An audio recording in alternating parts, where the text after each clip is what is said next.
And our entire Baseball Tonight crew, I'm Carl Ravitch. Enjoy the game, everyone. History was made last night in London in a number of ways. The Red Sox and Yankees played the first ever regular season Major League game in Europe, and what a game it was. This afternoon from London Stadium, Game 2 of the historic London series, the Boston Red Sox and the New York Yankees. Yeah, less than 24 hours later, the game's greatest rivalry wraps up in this groundbreaking weekend. What a night last night was. 30 runs on 37 hits, 6 homers, 10 doubles, a total of 22 out runs crossed the plate as Brits and Americans alike were treated to wild action in the kind of game that nobody will soon forget. A good one for the Yankees as they now enjoy a season-best 7-game advantage atop the AL East. The Red Sox, as a result of the setback, 10 out in pursuit of defending their World Series championship. Welcome to London Stadium from high atop in our kind of ad hoc broadcast position with Jessica Mendoza, Alex Rodriguez, Matt Vasgersian. Buster will be with us as well. This was a lot of fun yesterday. We're expecting more of the same today. The game is global. It's being played on 3 continents this year alone, and being here in London, it's been amazing. And the atmosphere, Alex, for a crowd that didn't allegedly know much about baseball was terrific yesterday. Another 60,000, 15,000 2 hours before the game. It's been epic so far. Let's start by talking about the Yankees, the winners yesterday. They were led by DJ LeMahieu, as they have been all season long. Opened the game yesterday with a base hit. Went 4 for 6, drove in a bunch of runs, and yesterday was a perfect example of what LeMahieu has driven the Yankees to all year. Atop the leaderboard in hits, batting average, a number of categories, and Alex, he is a legit MVP candidate. He has been unbelievable for the Yankees and been godsend. Anything you can think about the modern day player, home runs, swing and miss, launch angle, he's opposite. He's a throwback.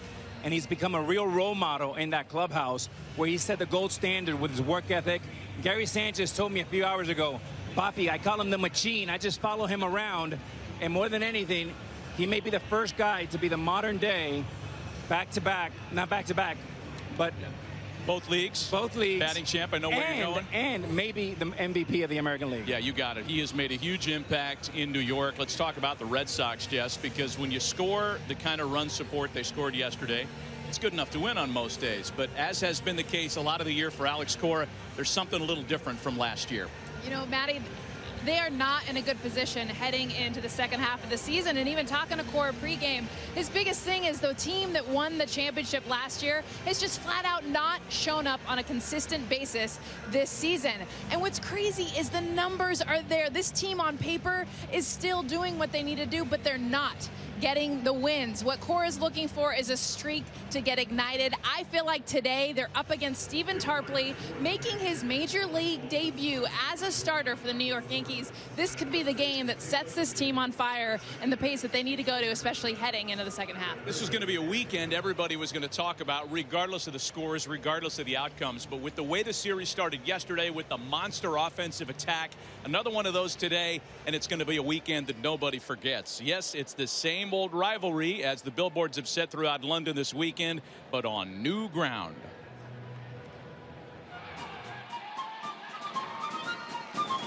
It's true. England is more about pomp and circumstance than peanuts and Cracker Jacks.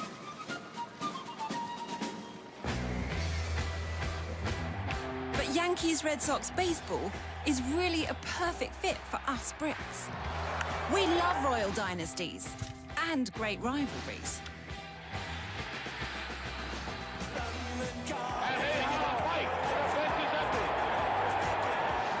There's a trouble here. This is very unpleasant. We're way into uniforms and freshly cut grass. No strangers to bats, to gloves or caps.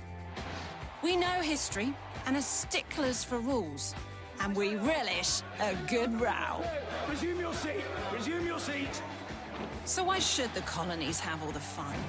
This week, for the first time, your national pastime crosses the pond. I don't want to shout, but while we were talking, I saw you running out. London calling, see, we ain't got no hide. ESPN's telecast of Major League Baseball is brought to you by Hyundai.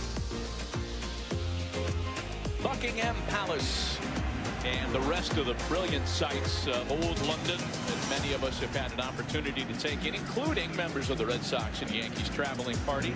And not far from there, as the crow flies, yet an eternity in London traffic, is London Stadium, where this historic series will wrap up this afternoon between the Red Sox and the Yankees. Just building this place and making it baseball ready has been a busy project, as one could imagine. Here then, in 30 seconds of time-lapsed video, is 23 days worth of work. Yeah, only 23 days to ship in 350 tons of slippery rock Pennsylvania clay, roll out a brand new turf that came from France, and get this place absolutely pristine. Despite the big offensive results yesterday, the reviews of the facility were sterling by everybody from the fan base to the players. Buster, how does this place play, I wonder, after we saw 30 runs last night?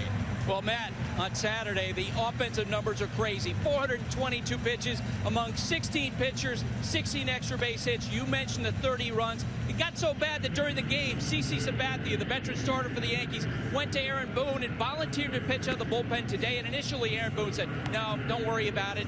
And then after the game, he said, yeah, I might be able to use you. There's a working theory among both pitching staffs that because of the air here in London Stadium, that breaking balls are not as effective as they normally are. It'll be very interesting to see how those affect choices by pitchers and catchers today. Could be another big day for the offenses, Matt. Yeah, with a tip of the cap to the great director Oliver Stone, we will float some scandal theories of our own as to why the ball's flying around the way it is. The dimensions are pretty standard, with the exception of the shorter center field, 385.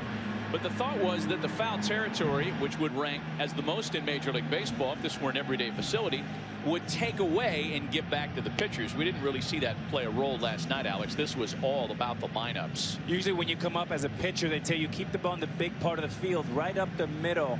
This is not the case here in London.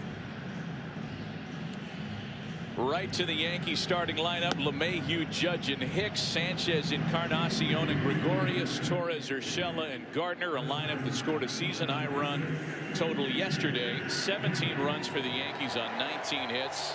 And we'll see if that kind of damage continues here this afternoon. It'll be the responsibility of Eduardo Rodriguez to try to curtail that trend. His 8 wins leads the Red Sox staff, and in his last 14, Boston has won 12 of Erod's last starts. Yeah, man, he's a fastball, slider, changeup guy. Early on, he was a rock thrower, meaning 80 or 90% fastballs, very predictable. Not the case, and when he does well, he'll ride the fastball up top and changeup blown away and slider into the righties. Hottest hitter in this or any other country is DJ LeMahieu. He leads things off for the Yankees. He's reached base safely in 22 of his last 31 plate appearances, and he's got plenty of support from a Yankee crowd that has traveled across the pond, as they say. You'll see plenty of Red Sox and Yankees colors amidst the 60,000 paid at the ballpark this afternoon. It's been amazing, especially just walking around the stadium and seeing all the different jerseys. You see soccer jerseys, I saw a Cubs jersey. I mean, everyone's breaking out anything they can find. Just sports fans. It's a Cub fan. They're getting ready for next year. That's right. The Cubs and Cardinals playing in the second London series, which will take place a little earlier in the month of June next year. Next pitch from Rodriguez is a big swing and a miss, and it's 2-2. And the ever-present Met fan. They're everywhere. One in every crowd. Yeah, the turnout has been terrific, and you see so many American baseball fans sightseeing around London these days. A swing and a miss. And this one starts out in a little different manner than last night's game. And a good sign there for Rodriguez early on. Strike one, starting him and ending him with a fastball. Again, this time top part of the zone in 94, and that ball has some hair, some real cheese, something you don't see often. LeMahieu swinging through a fastball in the strike zone. Well, guys, I think we're going to see a lot more fastballs in today's game, because that's what we were told was yesterday. A lot of the breaking pitches, a lot of the off-speed pitches just weren't getting that same bite. Here's Aaron Judge. He hit one of the 3 Yankee homers yesterday. A 2-for-4 game for Judge last night. I know, Matty, you'll get into the conspiracy theories of what you think the ball is lacking or not. But early on for Rodriguez, it always starts with a fastball, strike one, well located, and then go from there. Again, Aaron Judge, 0-2 with back-to-back sinking fastballs. Judge has never had a hit against Eduardo Rodriguez in regular season play, and there aren't too many AL East starters that can claim to have contained Aaron Judge in as many as 10 plate appearances. No balls and 2 strikes, the count to Judge. So yesterday, I think it was a lot of fun to be here to watch and see how the crowd reacted to the game, because again, brand new sport for the locals in most cases. And the game started with such a pace yesterday, yes. right, with all the runs and the action, that folks never had a chance to kind of settle in and take in the subtleties of baseball as much. Yeah, it was a hitting game from the get-go. 7-6 after the first inning. Two balls and 2 strikes, the count to Judge. And a cold strike 3. Back-to-back strikeouts open this one. And Rodriguez looking like the old Rodriguez, throwing a bunch of fastballs. Here's some cheese in, a bit off the plate. But 3-year veteran umpire Carlos Torres, he liked it. Too close to take, and a good sign again for Rodriguez. Assertive, throwing his fastball with a lot of conviction.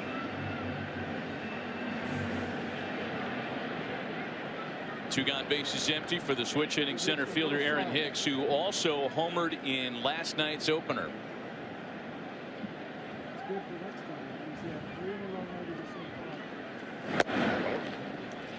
Aaron Hicks held the distinction of having hit the first home run in a regular season big league game on this continent yesterday.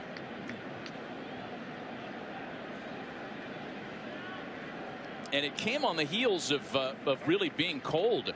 Hicks was 0 for 20 leading into that homer, so he'll be among those rallying for the Yankees to come back to London as often as possible in the future. Matty, speaking of cold,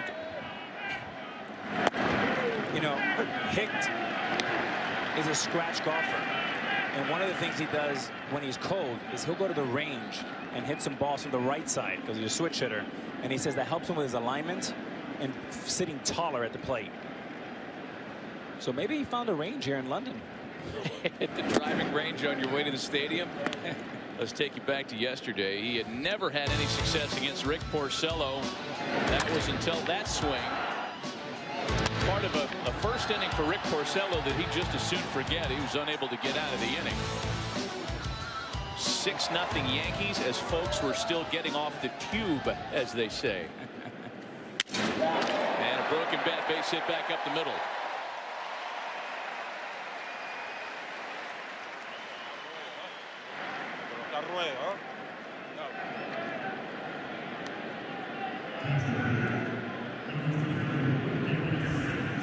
There's a change of 90 miles an hour, broken bat, but it died a winner.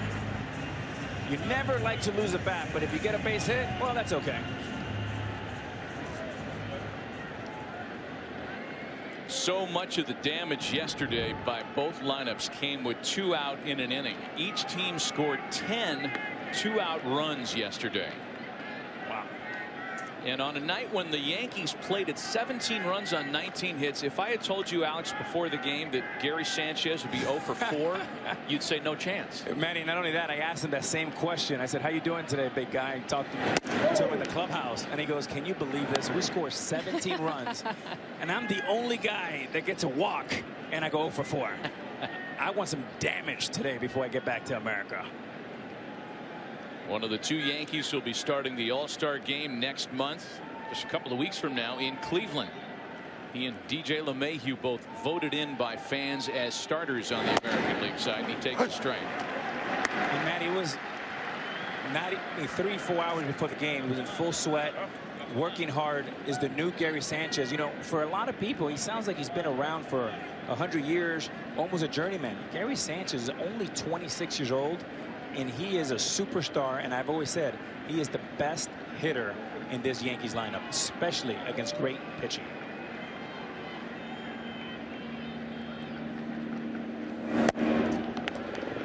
I think the combination that this lineup has too, because you have Gary Sanchez and who you talked about off the top of DJ LeMahieu. I mean, there's a nice combination of power guys that really have the ability to go 0 for 4 in a night, and their offense can still produce 17 runs. Why? Because they have contact guys now too. Edwin Encarnacion waiting on deck for New York. A 2-out base runner aboard here in the top of the first. Well, in terms of the big picture for the Yankees, off to such a terrific start this year. They've homered in 30 straight ball games, a major league team home run record, 56 total homers during that stretch. Adding Edwin Encarnacion on June 15th was certainly a help.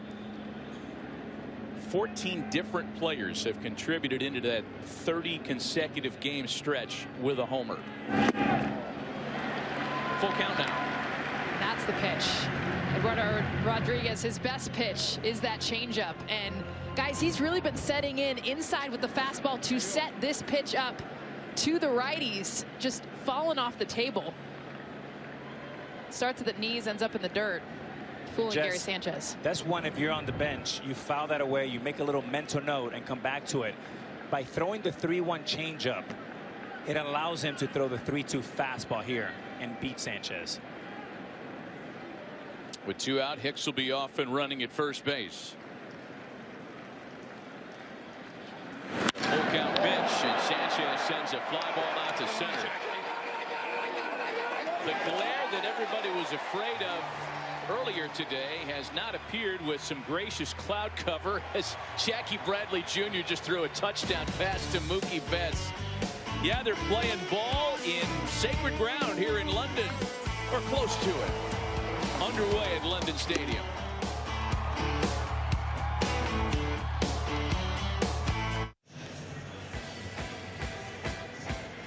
Welcome back to London. A scoreless start to the game, as I think the Brits are saying, wait a minute, that inning was far too quick. That's not the way it's supposed to go. What's going on? Let's get right to the Red Sox starting lineup in Game 2 of the London series. Betts, Devers, and Bogarts lead things off. Two-time All-Star JD Martinez has hit safely in 3 in a row. He bats cleanup. Michael Chavis hit a pair of 3-run homers yesterday. He was the big slugger for the Red Sox in Game 1. Vasquez, Bradley, Nunez, and Sam Travis round things out for the Boston Red Sox. It's been quite an interesting last, I'd say, 12 hours for 26-year-old Stephen Tarpley on the mound. He was called up during the week from AAA, and after yesterday's crazy turn of events, the Red Sox kind of wondered who they were going to face today. And I think Aaron Boone and the Yankees wondered the same thing. Who we're going to put out there? And at about midnight, Aaron Boone called Tarpley and said, hey, how about it? You want to start? And he said, sure.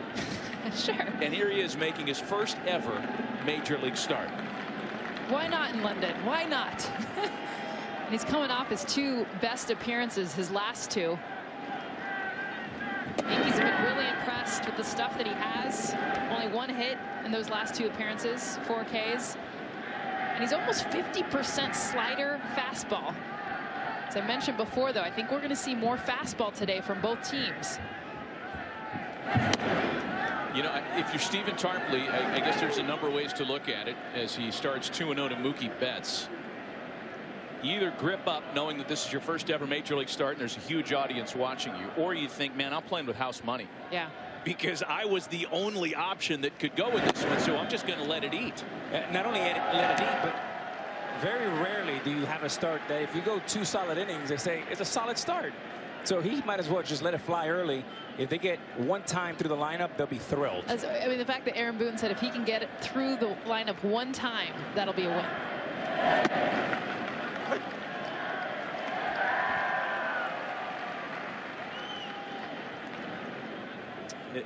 They're not quite the bleacher creatures from the Bronx, but I think they're trying to do a roll call.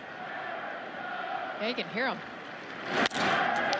Betts with a ground ball for Gregorius through the quick infield turf, and there's one away. Red Sox and Yankees will go back home as soon as this one's over. Travel day was not that big a deal when you consider it was a little longer than flying to the West Coast, but from Yankee Stadium and Fenway Park across the pond, if you will, about 3,500 miles. That's so cool.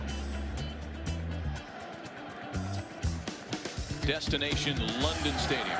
Here we are. Matty, Jess, I was here in November, and I stood right in the middle of this field, and it is epic. It's gorgeous, but you can tell it's a soccer field. And I said, how in the world is Major League Baseball going to get this to look like a baseball field? Not only did they do it, it looks epic. It does. Fabulous job. 1-1 the count to Rafael Devers, who is the hottest Red Sox bat at the start of play today. 9 for his last 13 after a couple of hits in an RBI yesterday.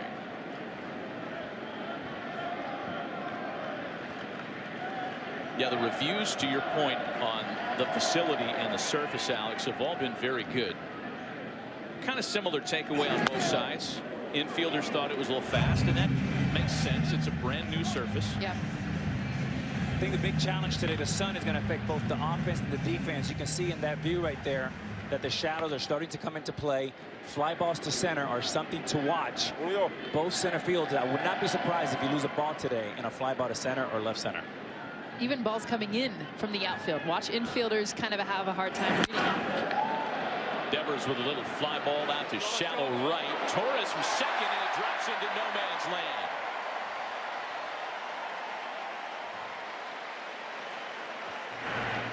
And again, you had 3 players in Hicks, Judge, and Torres.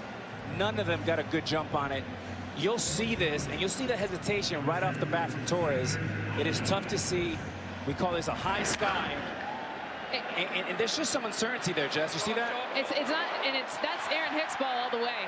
Hicks or Judge, there's no way that Torres ever had a shot, even if he gets a perfect jump. I mean, he's almost out in center field. But if you go back to the replay, even Hicks had a beat before he broke on that, and then he broke slow to try to see it. I spoke to Aaron Hicks right before, and Alex, you mentioned it. He said, I cannot see the ball immediately off the bat. That was the reaction there. Scary and lonely feeling. I've been there many times. So 1 out, 1 on now for the shortstop Xander Bogaerts, and had it not been for the hot stretch of Rafael Devers, we'd be calling Bogaerts the hottest Red Sox bat. He's hit safely in 4 in a row, leads the American League in doubles and extra base hits. And he has been there steady. I mean, yes, Devers has been the hot bat, but I mean, really, Xander Bogaerts, every game he's posting up. I mean, he is making a difference in their offense in some way. They haven't had the wins, but they have had the consistency from Xander Bogaerts from day 1 this season. Underrated and underappreciated, certainly not by the Red Sox fans. He's loved there. But when you think about it, Bogaerts and Devers both #1 in WAR at their position. Neither going to the Midsummer Classic.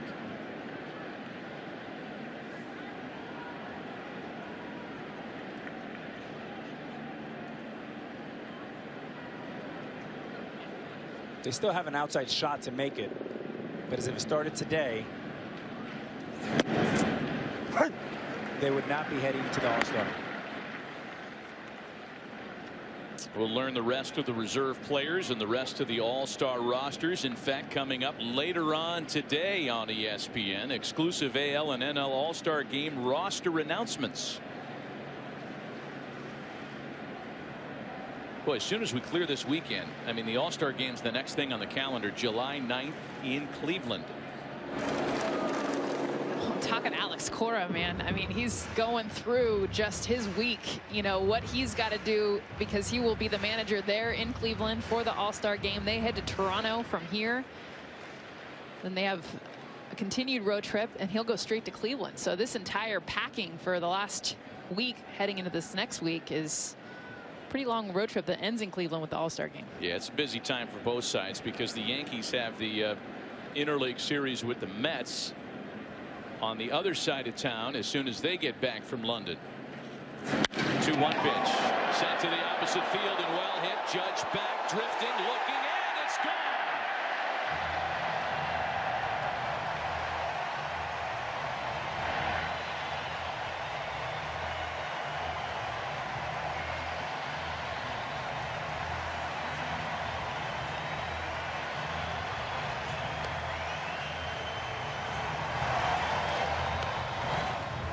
This is why Xander Bogaerts has been so consistent all season long. I mean, this is a backdoor slider, and to be able to hit this pitch, I mean, you have to wait and understand, one, the velocity difference, but also wait for the break to get to your bat.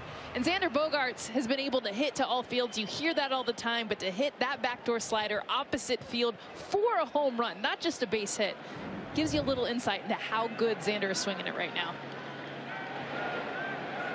2-0 Boston, the home side, and this is considered a Red Sox home game, has struck first in game 2. Here's J.D. Martinez now. You know, as that homer came on a slider, I think it's interesting, and I think back to what Aaron Boone told us before the game today. After this weekend, they'll get a lot of information, a lot of data about how the ball played, about how certain pitches were responded to, the action in this series, and maybe we can come to something closer to a conclusion. Oh, Martinez has just gone back to back for Boston.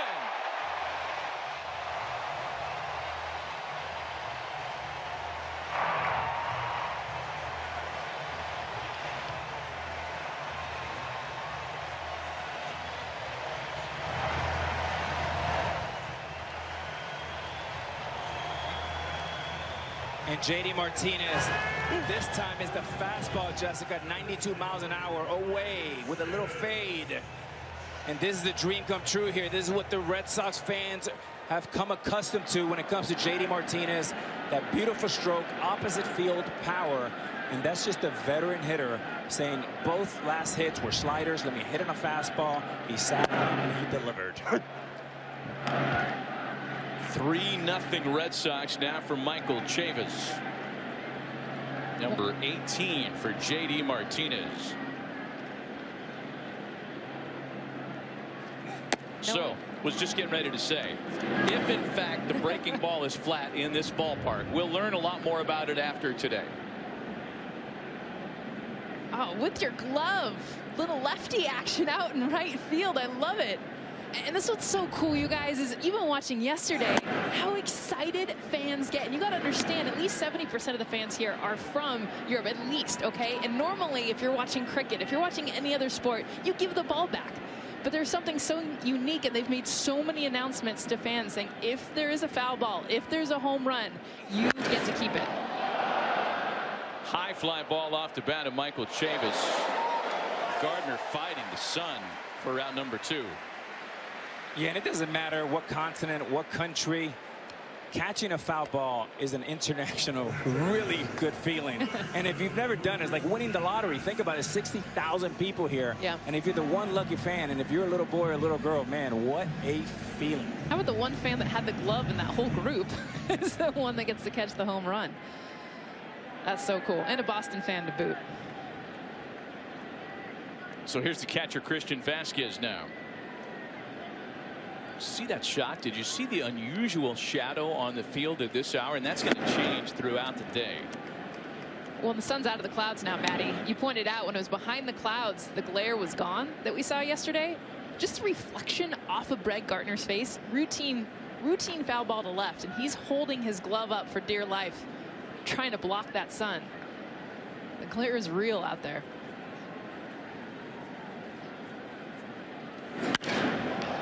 Christian Vasquez to the opposite field. Judge back on this one. And this one is gone. Oh, man. Picking up right where they left off yesterday.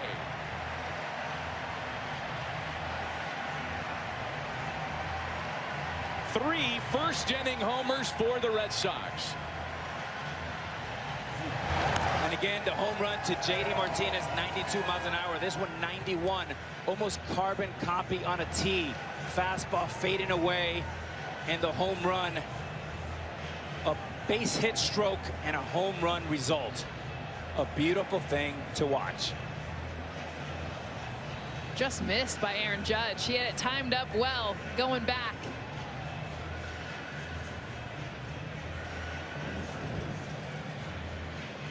The biggest thing too so far with Stephen Tarpley early in this game hasn't really established, Alex, anything inside of these righties, and they are sitting, like you said, on a tee for everything away.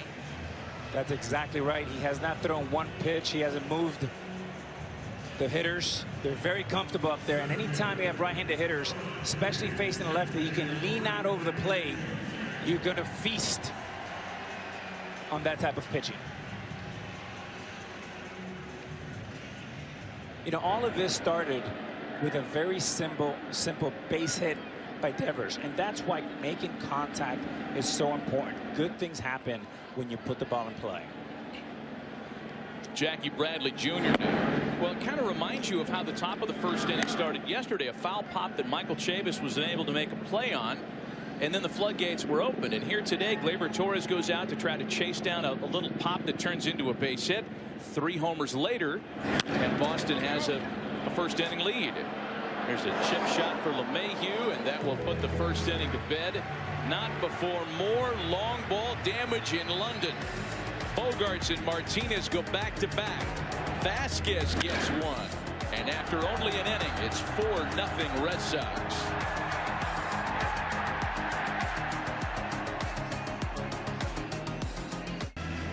Among the many sites the Red Sox and Yankees have visited this week, the Tower Bridge here in London, crossed by over 40,000 people a day, and Buckingham Palace, of course, the official London residence of the monarchy since 1837. Queen Victoria, the first monarch to establish residency there. Only 775 rooms at Buckingham Palace. Only. They've downgraded then. Can't fit all your friends. Hey, don't forget Sunday night baseball, because we're on in the wee hours of the morning back in the States. It's still coming up later on. Dave Fleming, Eduardo Perez, and Tim Kirkjian have the Braves and Mets. A great matchup there. Max Fried and Noah Syndergaard. It all starts at 6 Eastern with baseball tonight. And then the Braves and Mets follow at 7 Eastern time tonight on ESPN. Back with Alex Rodriguez, Jessica Mendoza, Matt Vasgersian, Buster Olney with us as well, as Edwin Encarnacion leads things off in the Yankee half of the second. A 4-0 Boston lead. Encarnacion, Gregorius, and Torres for the Yankees, and Edwin was one of the few Yankee hitters not to particularly enjoy his first night of UK baseball. Struck out 5 times yesterday. Mixed in a little hit. Last time a Red Sox struck out 5 times in a row was Sam Horn, and he's here in London as a guest to the Red Sox. That's not Sam.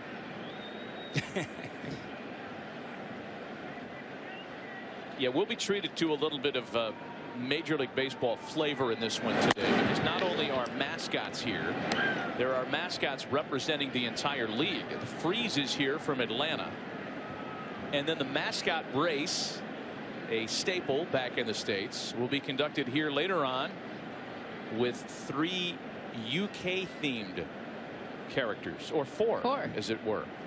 Forgetting the winner, Freddie Mercury, who won yesterday.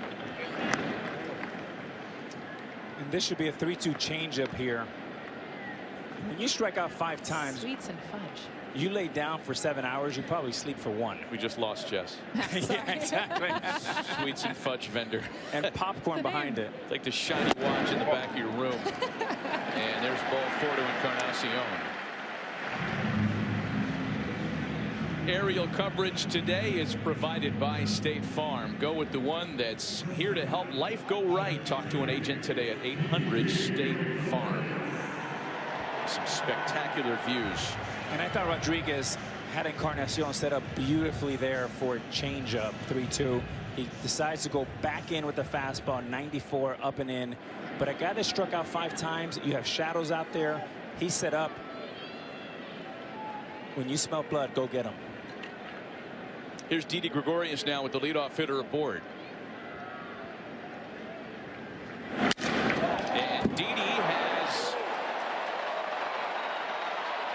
His first hit against a left-handed pitcher this year, having to wait the outcome of a very close play at second, with Edwin just getting in front of what would have been a force out at the bag.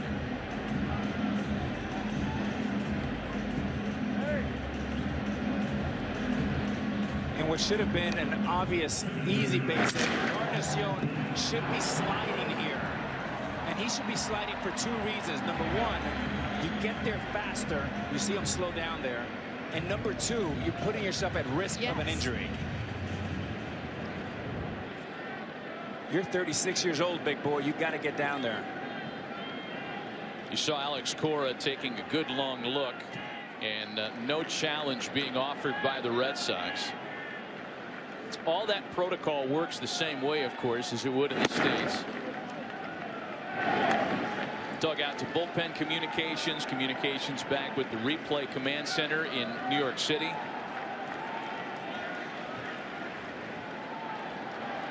Operators are standing by, if you will.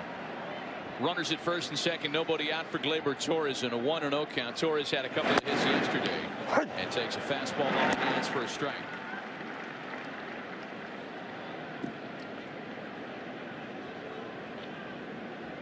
Rodriguez attacks you three ways. Cutter in at 92 righties, the changeup 90 blown away, and the fastball up top at 94.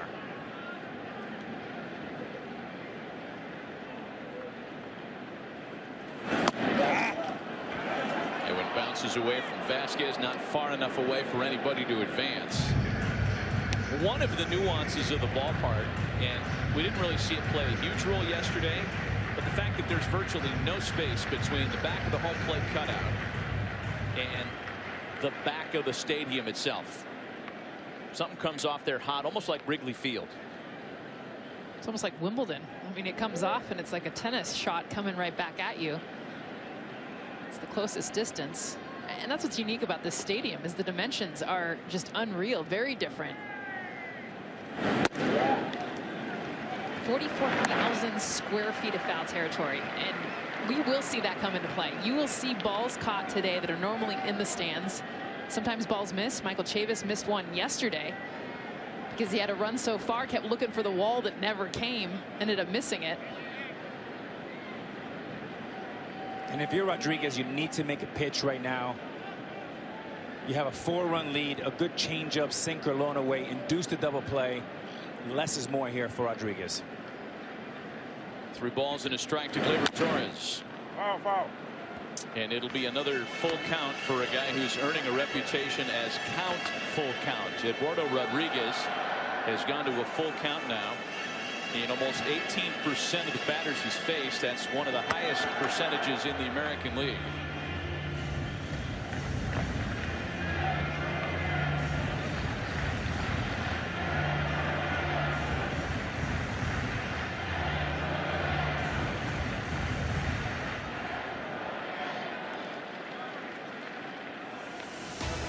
Hey, speaking of Wimbledon, Jess, right down the road, ESPN's coverage starts tomorrow.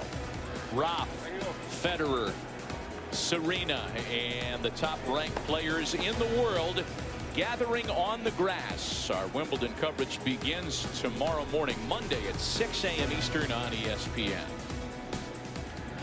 And there's ball 4 to Torres, and the bases are loaded with nobody out.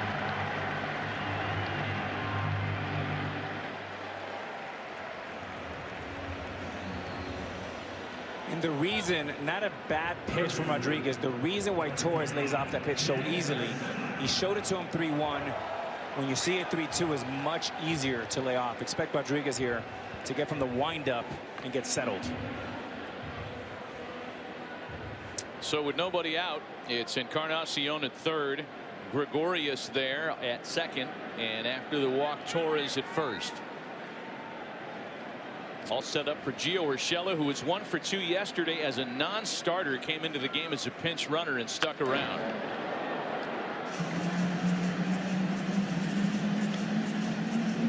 We mentioned the 2 Yankees will be starting the All-Star game in Cleveland on July 9th. Just based on merit alone, Gio Urshela represented himself very well, for consideration at least. And who knows, the way those other bench players will be filled in, if he'll be named as a first-time All-Star or not. But he has been terrific, and a very pleasant surprise for folks that might not have expected much from him based on his career in Cleveland. Certainly he's been a surprise offensively. Defensively, he's always been world-class. Reminds me of Scott Brocious, a very dependable defender, but offensively he's come a long ways. He's gotten stronger, and he's made an unbelievable start and a great impression to the Yankees. Count is 0-2 on Gio Urshela. It's been terrific in limited opportunity with the bases loaded this year. 4 for 5 with 10 runs batted in. It's been Mr. Clutch for the Yankees all season long, with big hit after big hit, Jess.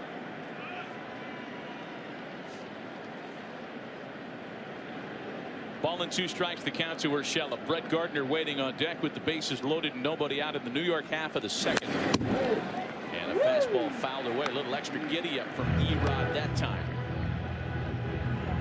Saw Luis Cessa get up in the first. He is up and looking very much like a guy that's going to get into the ball game.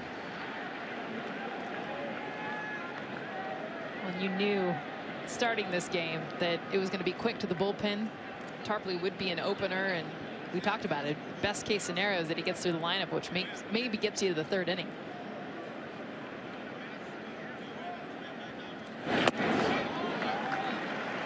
Two and 2 to Gio Urshela. Oh, he's licking the bat. Little Yasiel Puig. You see many guys do that? Not too many. Puig, I think, kind of has the patent on that. Yes. Yasiel Puig, taste dictator. Rolled out to short, fumbled there. Bogarts through Nunez, little shovel pass in the dirt. A run scores, and the Red Sox get only 1 out in doing so.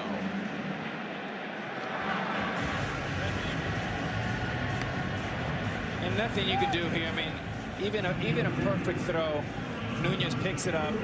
He hit it too softly, and Urshela runs too well. So no harm, no foul. You still have the double play in order with Brett Gardner coming out.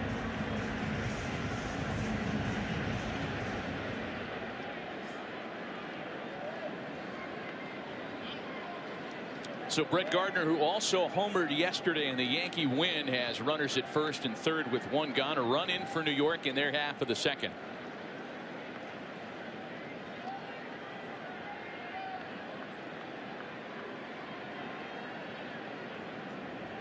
Straightened out the knuckleballer Stephen Wright yesterday for his lone hit of the game.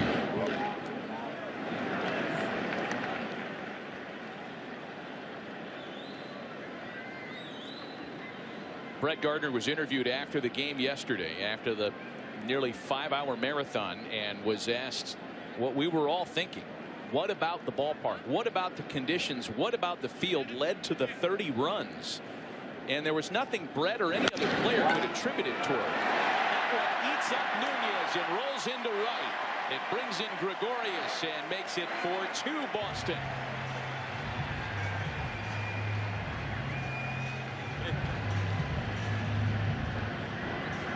And good hitting here. Brett Gardner hits his fastball 94 miles an hour off the bat, over 100 miles.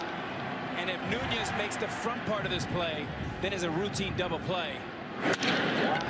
Look out. Base hit, RBI all the way for Brett Gardner.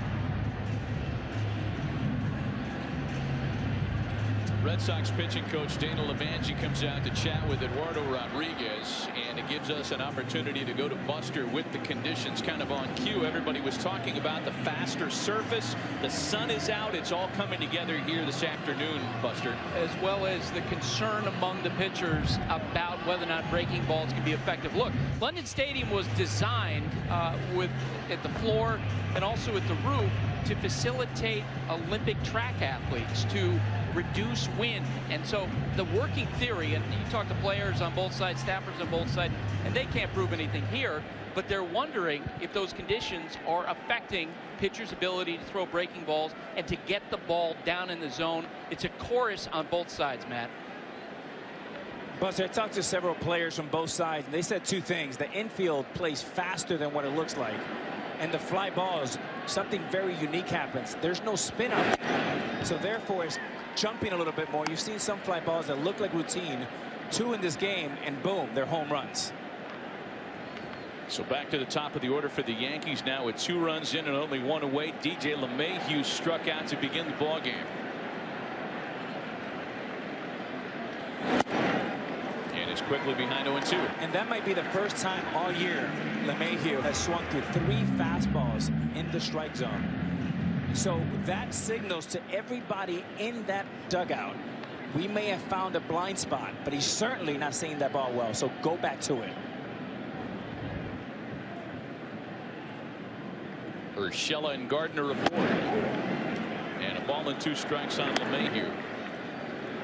The Yankees, by the way, with runners in scoring position in the series, 10 for 20. How's that? You're going to win an awful lot of games when you hit 500 with runners in scoring position. As LeMahieu has here.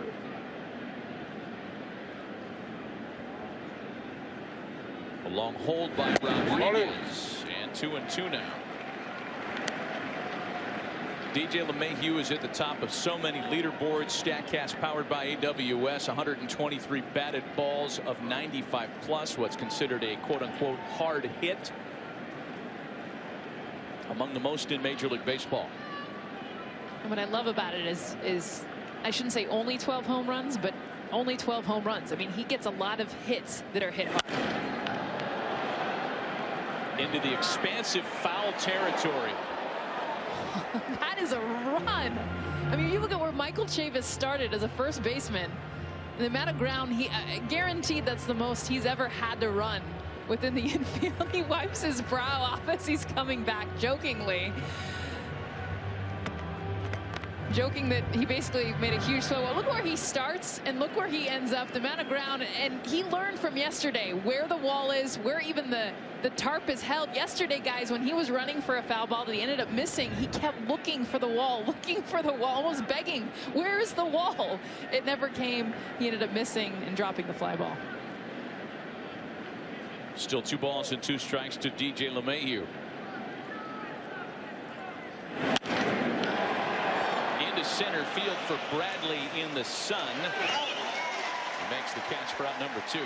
Guys, I love the reaction of the crowd when a basic fly ball is hit. And this tells you we're somewhere different. I mean, they hit the ball in the air, and of course, 30 runs yesterday. Everyone's trained that everything's leaving the stadium. But as soon as that fly ball was hit, it felt like the entire stadium was like, oh, like this is going to be a home run. Just different reactions. Speaking of home runs, Judge hit one to right field yesterday. Last at bat, back-to-back changeup to start him up. You wonder he'll mix it up here and throw a fastball in, and Judge is waiting for it.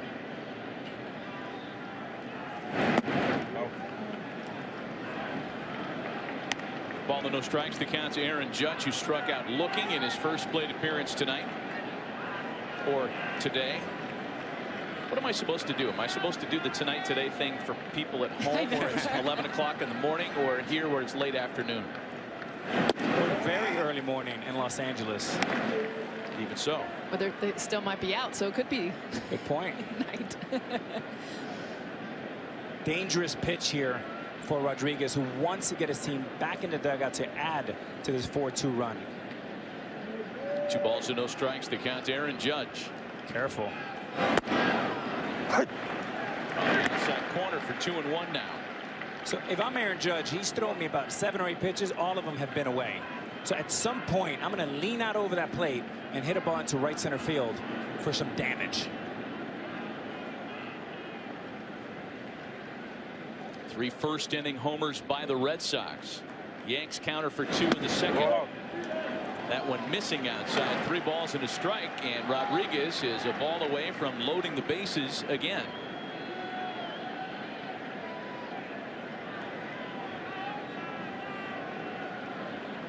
Aaron Hicks homered yesterday. He waits next.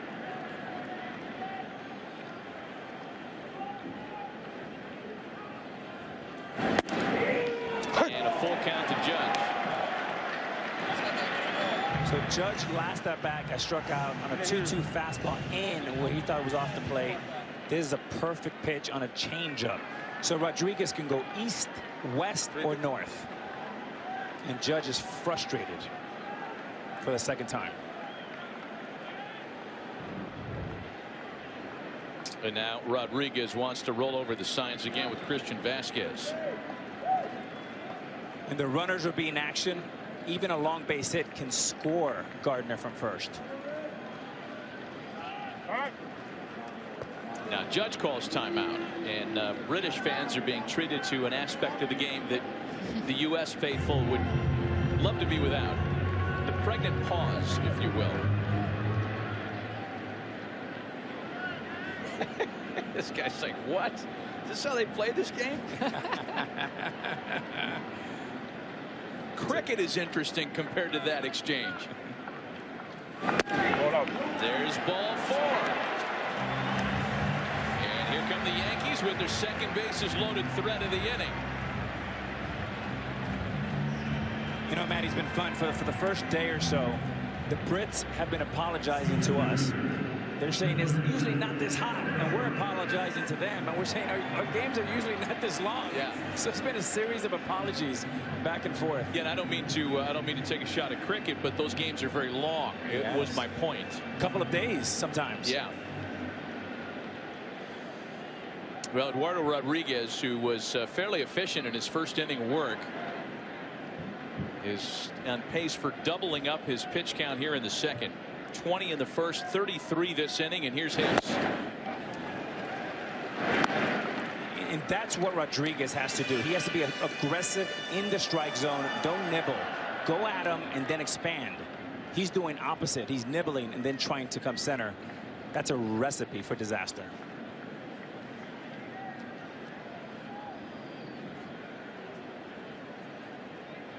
Aaron Hicks just 1 for 4 with the bases loaded this year. Again, started the season on the disabled list and missed a lot of time. He's behind 0-2. And he's late. It's 94-95, definitely. We've talked about the shadows. What's interesting, because it's almost like a web. Normally when there's shadows, it's just straight cloud or straight coverage of the stadium. But because here you'll see it's like sun, shadow, because it's a web above it.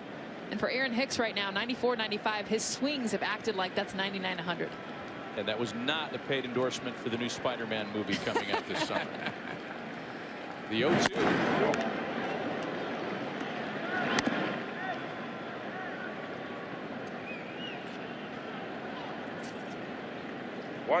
Oh, yes. Oh, man, that would not go over well in the States. Oh, my. Sir. That would not go over well in the States. He must be from Connecticut. Can go both ways. A ball and 2 strikes on Aaron Hicks. 2 runs in, 1 away with the bases loaded, and Hicks swings and misses. Erod gets out of any further trouble, but the Yankees do scratch back for a pair. We played an inning and a half at London Stadium. 4-2 Red Sox.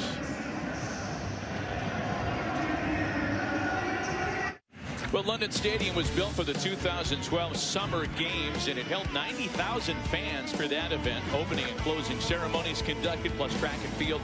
The capacity for soccer, where it is currently the home of West Ham United, is 60,000 fans. Around the capacity for Major League Baseball's first foray into the UK this weekend.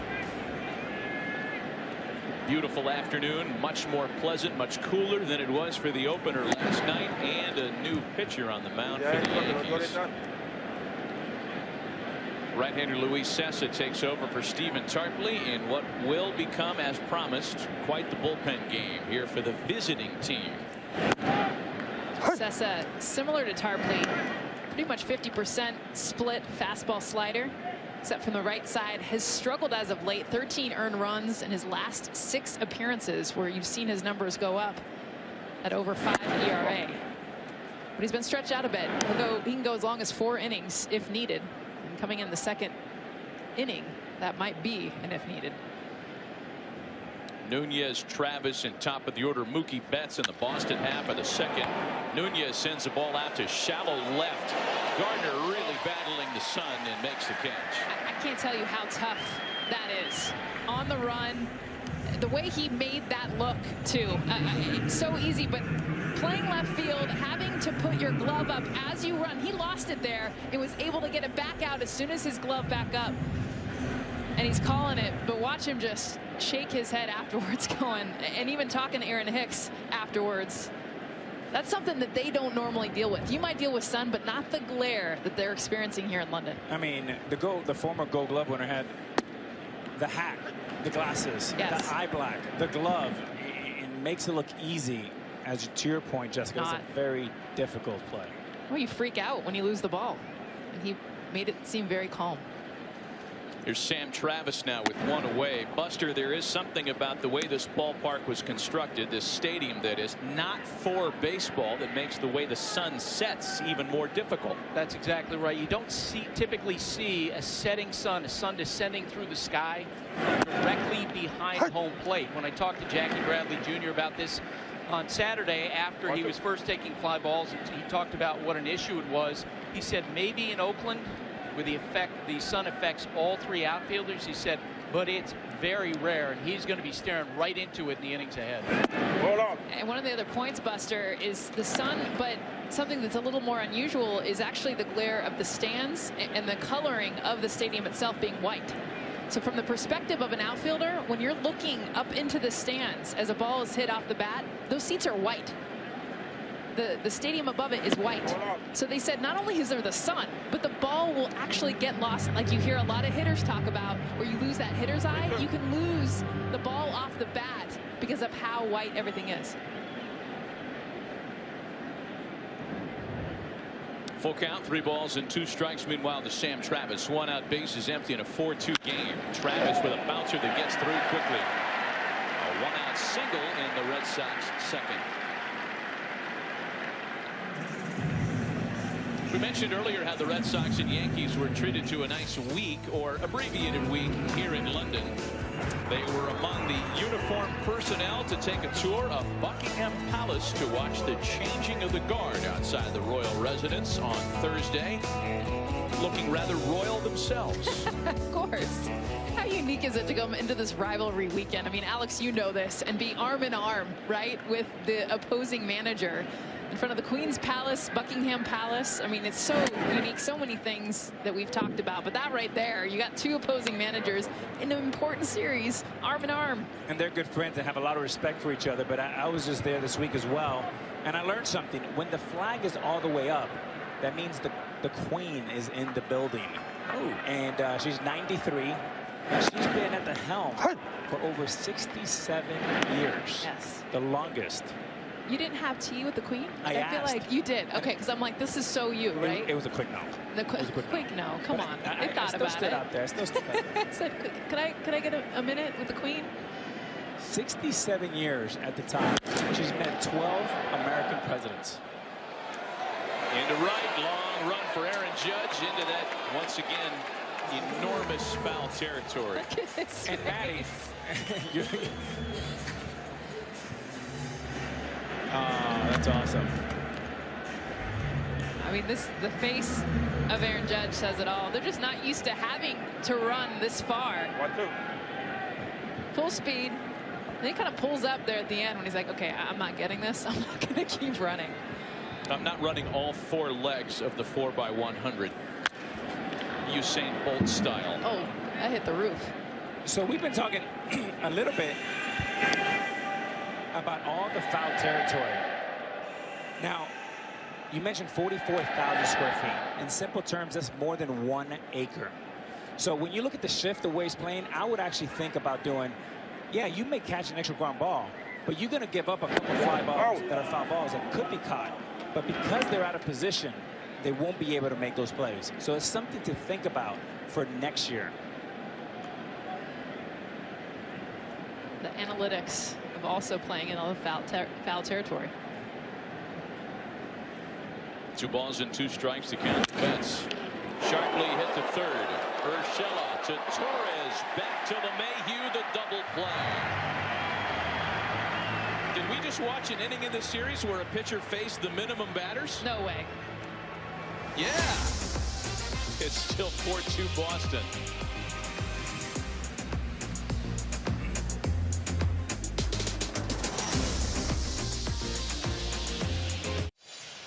These past number of years, Major League Baseball has made it a point to take its product to non-major league cities, including some in the United States. First with Monterrey, Mexico in '96, and the league's been back a number of times.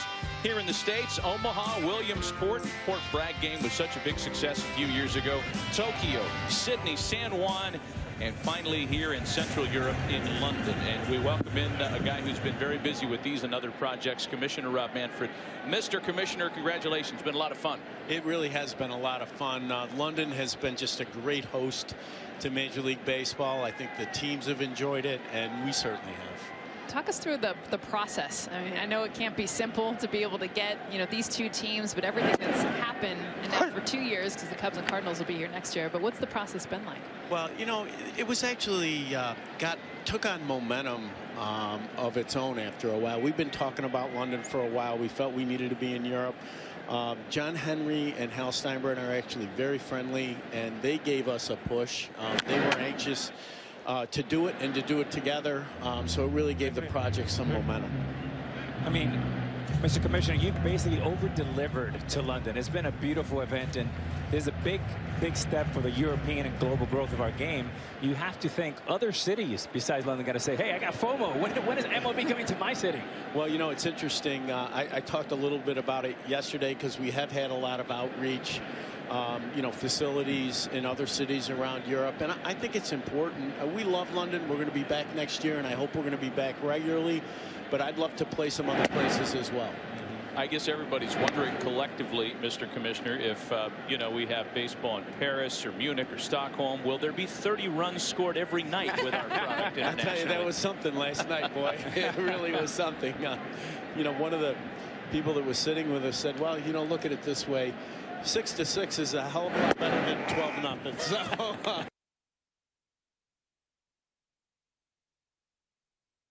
Generation. A lot of folks don't know, especially internationally, there's over 2 million young men and women that play baseball and softball. Tell us a little bit about what you're doing, not only with the young kids, but some of our young players in our game. Right. Well, you know, I think in Europe, the program we started while we're here is called Fun at Bat. We're starting in 50 schools. It's just designed to introduce people to baseball, to bat and ball sports. We hope to grow that program as part of the physical education curriculum. And, you know, it has to grow from the bottom up.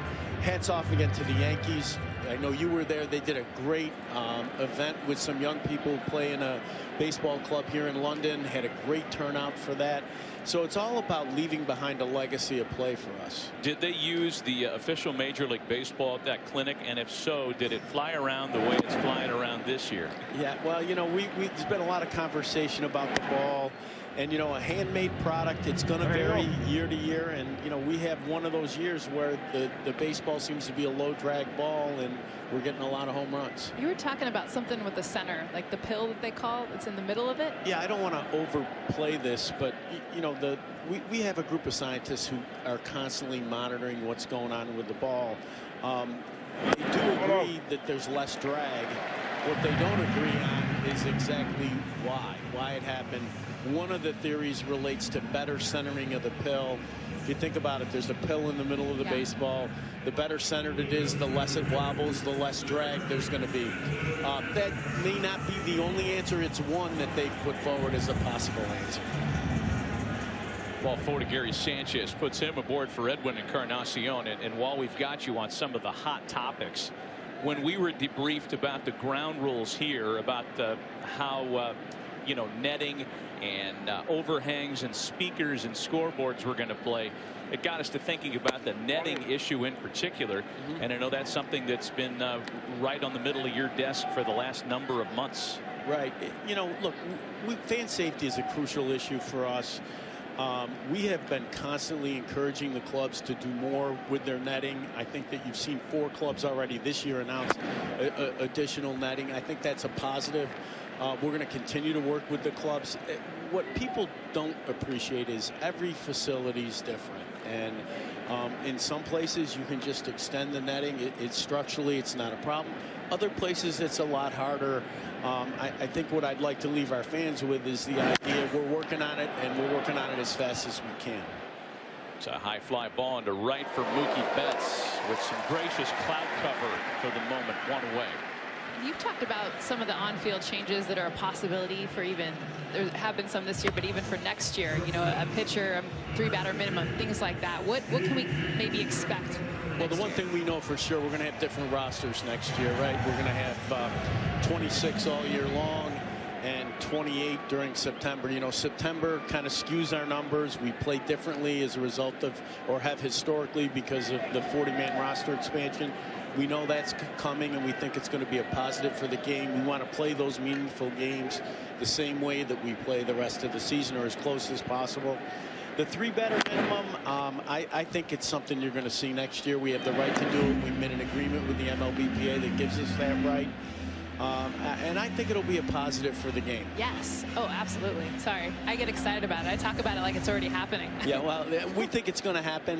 You know, whenever you're dealing with the union, you're not quite sure until it actually happens. But we do have the right to do it under an agreement with them, and we think it'll be good for the game.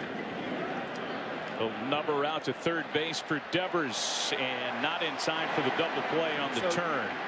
Commissioner, this is, I know, the minute you got into the office, one of the things you wanted to do, global expansion, and obviously this is a huge win for Major League Baseball. Why did you think it was so important to lead with two of our most storied franchise? Obviously, Hal Steinbrenner, John Henry, Tom Warner, give them all the credit as well. But we've come here with a bang. Well, you know, Alex, I'd tell you two things about that.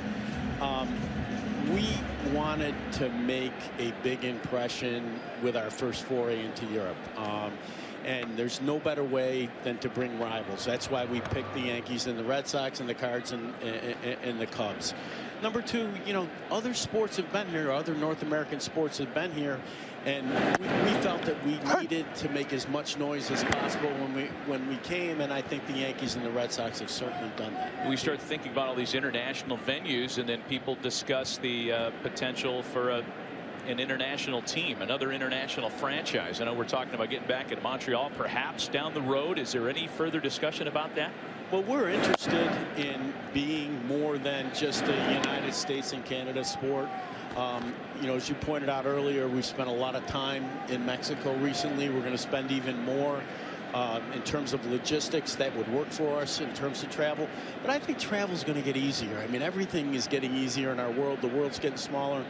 And, you know, coming here is not that different from the East Coast than it is to go to the West Coast. And I think you will see teams outside of North America eventually. I know Buster just conducted another one of his polls to his millions of Twitter followers, and the overwhelming results came back, Mr. Commissioner, that folks would like to see a franchise in Turks and Caicos. Yeah. We could probably handle that travel. I mean, how unique, too. If you look around, you were at the game yesterday.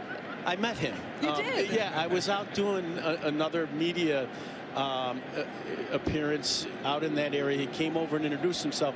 That person is an artist, and he's been literally around the world painting baseball stadiums. And he's been to the U.S. once. He's coming again this summer to do some more stadiums. So pretty interesting. Amazing. Yeah, pretty interesting. They got a guy like that in Philly, but he's painting on the side of your car. Yeah. See, we'll give this guy a real hit. There he is. I got his card. The whole deal. Andy Brown. Yeah, Andy Brown is his name. There he is. Awesome. See, he knows he's on TV now. That's cool. What would have been some of the things, too, just, I guess, walking around yourself? I mean, I feel like here in the stadium, especially, there's the unique dimensions, but there's also the fans, people that you've met. Yeah, you know, it's really interesting. There is more interest in baseball sort of out there already than you realize. I mean, our merchandise tent out here, I walked out and literally you can't see the end of the line. People want to interact with the game. We went over to London Yards, which is kind of our fan fest sort of setup here. Really fun. People kind of camped out for the day. They got a big screen. They're going to watch the game there. And a swing and a miss by Gleyber Torres wraps up the side. Mr. Commissioner, congrats on such a great weekend. Thanks for having us, and enjoy the rest of the trip. Oh, I'm sure I will. Good to see you guys. Thanks for bringing the game here. It's been awesome.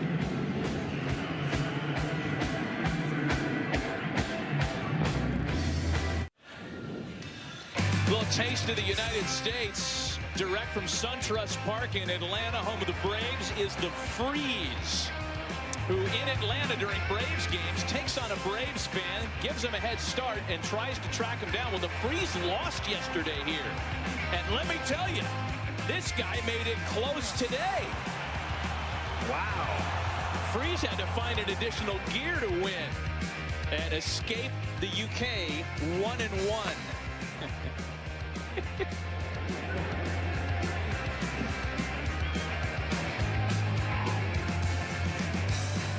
Yeah. And the Freeze will go back to his everyday life on the grounds crew at SunTrust Park. It's a high fly ball off the bat of Rafael Devers, leading things off in the last of the third. We reminded you of this earlier, and later today we'll have the exclusive American League and National League All-Star Game roster announcements at 5:30 Eastern, 2:30 Pacific on ESPN and the ESPN app. All-Star Game coming up July 9th in Cleveland.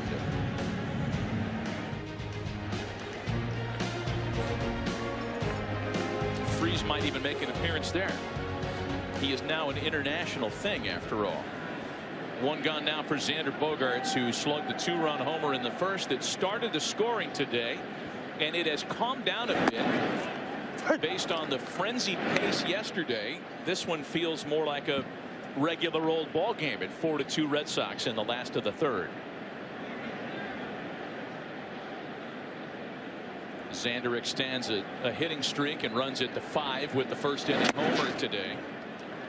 As Luis Sessa continues on the mound for the Yankees.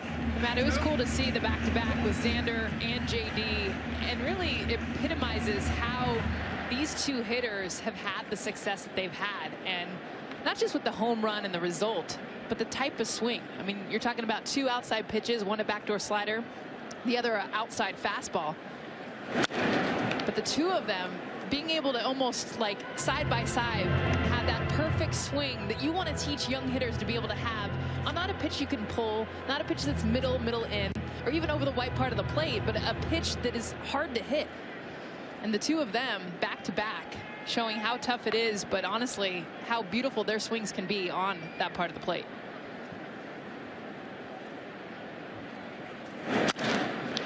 Wrapped out to shortstop for Didi Gregorius. And there are 2 away in the third. I mean, look at these two swings. This was back in the first. So you have Xander Bogaerts on the left. This is a backdoor slider. Look at his head and eyes go down the barrel of the bat to be able to hit this opposite field for a home run. Then you bring in JD Martinez. More opposite field home runs than anybody in baseball since 2015. He adds to that right after Xander. But again, both of them picture perfect, very similar. But I'm telling you, that's why they have had success in their careers. Not because they can just pull pitches, but because they can go with them. Been a while since the Red Sox had enjoyed a 3-homer first. Back to 79 for some legendary names: Yaz, Fisk, and Lynn. And Alex Cora told us this morning in his office, he said, look, you go up and down our lineups, we're either even or better with the exception of our 2 best players. Mookie Betts, who won the MVP last year, and JD Martinez, who basically, there's a rocket. And that's going to get into the corner quickly. Man, is it fast turf, and JD will get in a second, standing with no trouble. Again, is the fastball. Last time he drove it to right center. This time he hammers it to left field and is all over it. And Martinez feeling a lot more comfortable, balanced, short, and tight to the baseball. This is a single in another ballpark, but look at how fast the ball hits that turf and keeps accelerating, getting by Brett Gardner out in left field.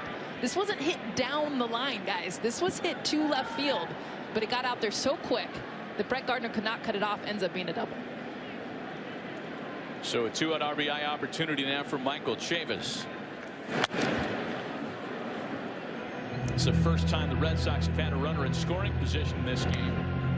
Might sound kind of odd given the 4 runs, but all of them coming on the homers in the first.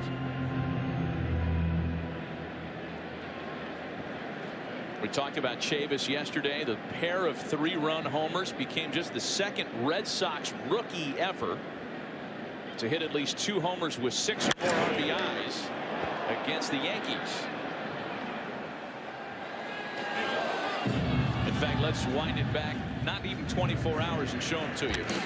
First inning against Masahiro Tanaka, and that got the Red Sox on the board. 7th inning against Nestor Cortes Jr.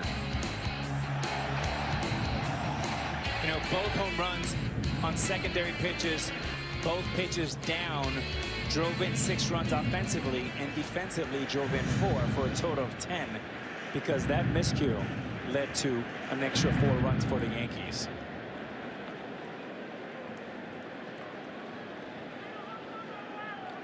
And it's been established early on, and today with analytics there's absolutely no surprises. Where you want to get this young man is up in the zone, 94 miles an hour above the belt.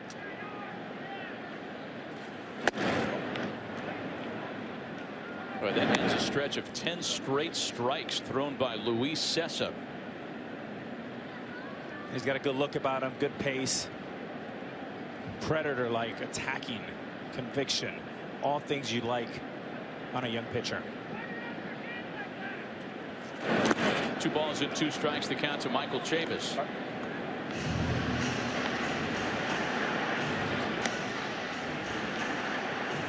Good block there by Gary Sanchez, who told me earlier today in the clubhouse that he continues to come out early on the road and at home, get his work in.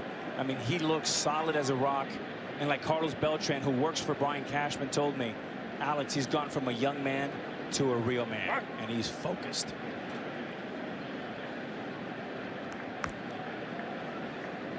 Such a terrific 2017, an injury-filled 2018, and back with a stronger than ever campaign this season.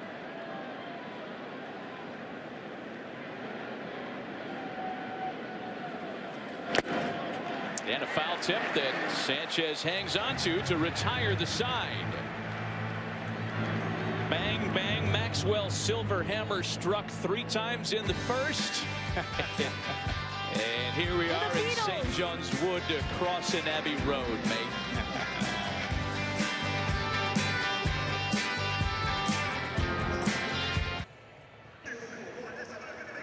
Back here at London Stadium, Red Sox leading the Yankees 4-2, and here with Aaron Boone, top of the 4th inning. Aaron, how did it come to pass that CC Sabathia is available to pitch in relief today, and what would have to happen to get he or Jay Happ into the game? There's scenarios where they could get into this game, but you know, CC was pretty forward with me last night, knowing we went through a lot of guys, obviously knowing we're at a point in the schedule where he's getting extra days off, so he's just like, if you need me today, I'm available. So if we get in a situation, we would consider it. What's going to be your favorite takeaway from your London experience? You know what, I think being in this stadium, seeing the amount of people, the enthusiasm, and just how big this event has felt, I think it's been great for the game. Aaron, thanks. Matt, back to you. All right, Buster, thanks. And it's Eduardo Rodriguez back to work in the 4th for Gio Urshela, Brett Gardner, and DJ LeMahieu, and a 4-2 Red Sox lead. I'd ask you guys the same thing. Favorite experience here in London, Alex? Oh, man. I got to judge the people. The people have been unbelievable. They've been so welcoming, walking around the streets, the energy. I'm a history nerd. I mean, and you can go to pretty much anywhere in Europe and get geeked up on just like, this is 1,000 years old. I mean, this is hundreds of years old. I mean, having my family here and walking through the streets and teaching them about kind of our own roots, where we've come from, it's been pretty cool. You know, walking the Tower Bridge was pretty cool. And I think today is the 125th anniversary. Yes, to the day. It was pretty special, like walking across that bridge. Pretty awesome. Playing catch with some of the young Brits. Yeah. 2 balls and a strike to count to Gio Urshela. And I got to tell you, Matty, I've had so many phone calls and texts from people in America. There's big time FOMO going on. There's a lot of interest back home. How are things going? How has Major League executed? how are the people in London treating us, and obviously flying A+ across the board. Cardinals and Cubs, I've spoken to several people from both teams, and they cannot wait to be here next year. 3 balls and a strike to count to Gio Urshela. And a pop up into shallow right that Nunez has a line on. Let's take a sightseeing with the Red Sox, who arrived a few days ago in terrific accommodations and took one of the many bus tours here in London. I think we've all done one of those since being here. The London Eye, Trafalgar Square, the Tower Bridge that Alex just referenced. Those bus tours are great. Never done one. I can't do it. What do you mean? It's like, are you too hyper? no, just so touristy. Oh, sorry, Sally Cool. You got to go do it yourself, I always rogue. make fun of them in the States when you see like people on the double-decker buses in Chicago and New York. But when you're a tourist, it's okay to be a tourist, right? It's true. You It's sound like true. my kids now. 0-1 the count to Brett Gardner. You gotta take the tube like the locals.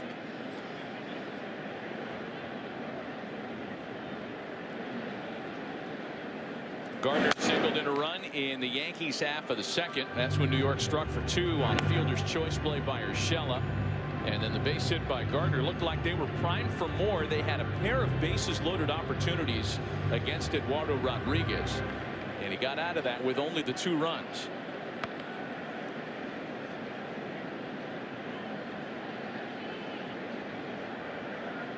'82 pitches already. Alex Cora said if he gets us through 6, that'll be a big win for us. It was cool, Alex, talking to him yesterday, and he was giddy to be here for a different reason than I think a lot of the other players or some of the other players. He's such a big soccer fan. And Xander Bogaerts very much in the same. Huge soccer fan. He's like, we are here in a Premier League stadium. He's like, you know how many players have come through this stadium? And he was looking around as a soccer fan. I mean, you think about that. Like, if you've grown up and that's the sport that you've grown up with, and now you get to play here. There aren't many baseball stadiums inside, especially famous soccer stadiums. The Premier League, one of the most famous. Buster, you're kind of a soccer guy at heart. Yeah, I don't know about me, but I can tell you CC Sabathia, we talked to him on Baseball Tonight just before the start of the game, and he talked about exactly what Jess was saying, that, look, this is a cool place. It's a lot of history. A lot of great soccer is going to be played here. He was asked the question, does he like Man U better? Does he like Liverpool? No doubt about it. Man U. Can I just back all you off on this? The place was built in 2012. we're not exactly at Wrigley Field here. It's Premier League. All it's right. the fact that the Premier League is played through here. Okay. Matty, right back at you. You have your family here. Oh, look at this. Little Chelsea football. What's been your best experience, man? Well, I don't know if I'd call it best, because I've been to go on the Lipitor program as soon as I get home. The cholesterol score is just going through the roof right now with the bangers and mash in the morning. I'm a new man. Bangers and mash in the morning. Forget about the fiber cereal and the fruit. Fish and chips for lunch. Yes, bring it all on. Shepherd's pie for yes, dinner. now we're talking. 2 balls and a strike to count to DJ LeMahieu.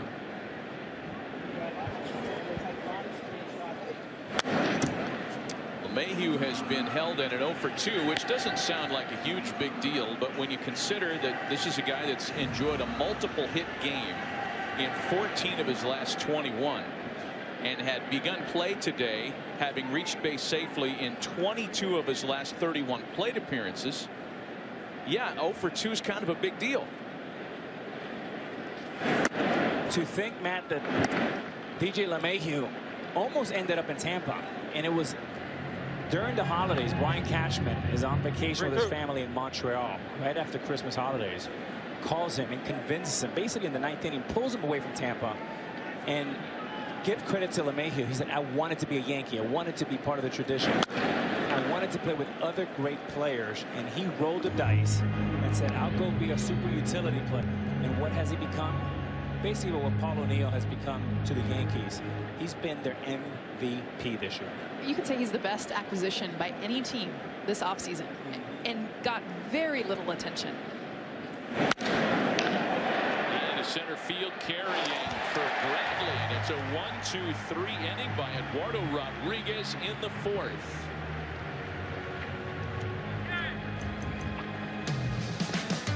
Here in London, still 4-2 Red Sox.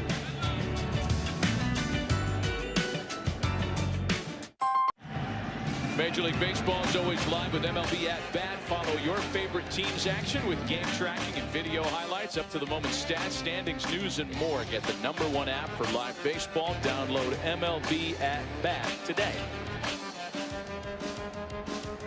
All right, bottom of the fourth inning for Christian Vasquez, Jackie Bradley Jr., and Eduardo Nunez, as Luis Sessa has restored some normalcy not only to this game but to the series, dare I say, with a couple of scoreless innings in relief.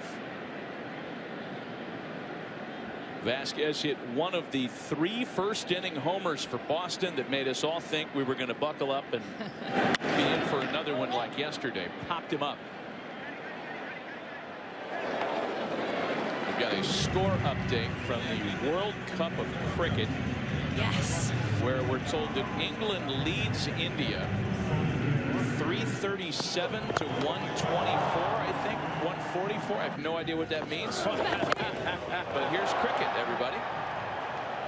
It was like an oppo. What's their version of a home run? Let me tell you something. I was in my hotel room the other day watching, and I tried to give it a real good shot. I watched for about 35 minutes. I had no idea what I was watching. The score was like 400 to 200. Right into the shift. Didi smothered it and then couldn't finish with the throw, and Jackie Bradley Jr. is aboard.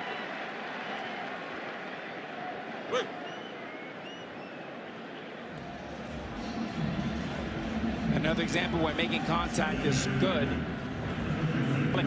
Alex Cora said Bradley Jr. played his best game of the year all around yesterday, and continuing that good mojo with a base hit. I wonder, though, if Didi had let this go or Gleyber had communicated. This is where the shift can get complicated. I think Gleyber Torres gets that easily and actually throws out Jackie Bradley Jr. Didi didn't know, so he left his feet, but that ball was hit right to Gleyber Torres. Red Sox have had a base runner every inning in this one so far, and here's Eduardo Nunez. Nunez is a very smart hitter. Hit that big home run in the World Series last year, but he's known to look for a slider. So if Sessa makes a mistake on a slider, we can have a tight ball game.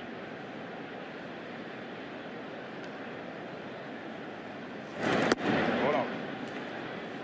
It might be of some interest back home that the record for the most runs ever scored over 2 consecutive Red Sox-Yankees games is 46. So if we get to 17 today, that record falls, as obscure as it may be. But, you know, nobody ever thought we'd see 30 in the opener yesterday.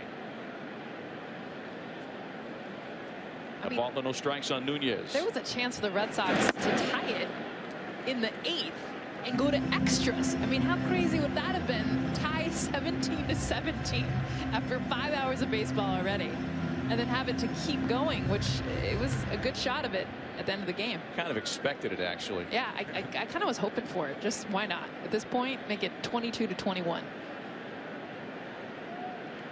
Each team benefits from an additional roster spot in this international trip. So with both teams using 8 pitchers, it didn't put either bullpen in really any dire straits. It's regrettable. You don't want that, certainly, if you're Alex Cora and Aaron Boone, but it didn't. There are no repercussions today. Let's put it that way. Not yet. Yeah, they're collared from. They had 2 days off before, 2 days after, and they have an extra man in the roster. Both teams are in good shape. Into center field for Hicks, and he makes the play for out number 2. And you saw Hicks lost that for a second, and this is both challenging for the hitter and the outfielder. As a hitter, what you're praying for is you want shades, and the sun will come in and out. Right now is out. Nunez did what he's seeing, and You see the hesitation and then the reaction. Well, and Alex, it's off the bat. I mean, that's the thing I see. That's why that base hit that really got things going for the Red Sox that plopped into center field. It was, again, Aaron Hicks, the read, that initial read off the bat, that hesitation you just saw on that fly ball is something they're having a hard time with.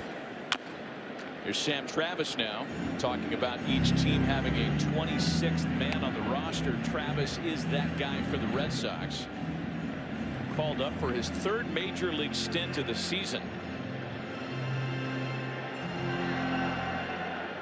Something Sam's been familiar with the last couple of years as Red Sox property.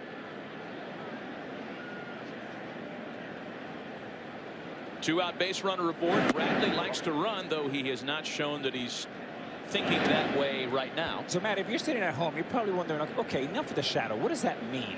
If you're the pitcher, that means you want to spin the ball because it's hard to pick up spin. And on the fastball, you don't want strikes in the zone. You want them up. Since you don't see it very well, let it be by you. So sliders down, fastballs up is what you want to do if you're the pitcher. And they've got him picked off. Bradley in a rundown. Boy, Cessa read it great. Oh, the throw at first is mishandled. It gets past LeMahieu. And Bradley will get to second base anyway. Oh, boy, there were a lot of things in play there. The sun, the foul territory, everything we've discussed this weekend. Interference came into play here.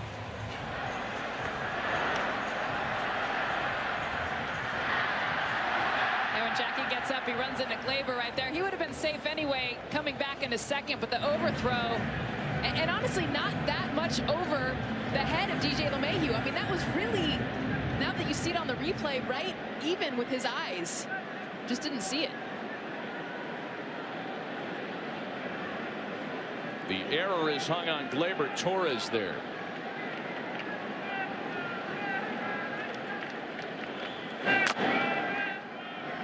The reason why DJ LeMahieu misses his ball here is because Torres hides the ball. You should have that ball up to your ear right now. And then that is impossible between the white seats and that herky-jerky. What you want to do is you want to be very stable, predictable. He should see that white ball a long time. And then when he says go, you just give him a little dart shot. That was impossible for DJ LeMahieu. And that's something the coaches should get around him. Because, again, you don't want to play like that to cost you a game in October. 1-2 to Sam Travis. Let's see if he can take advantage of the chance.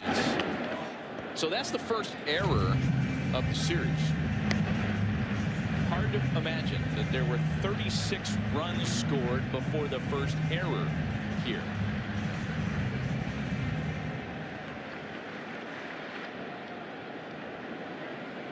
It's not RHE, it's runs, hits, errors as we try to educate and inform.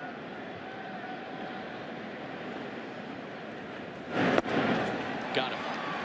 Good slider takes care of Sam Travis. Nothing comes of the first error of the series. We're through 4 complete in London with the Red Sox still on top by 2.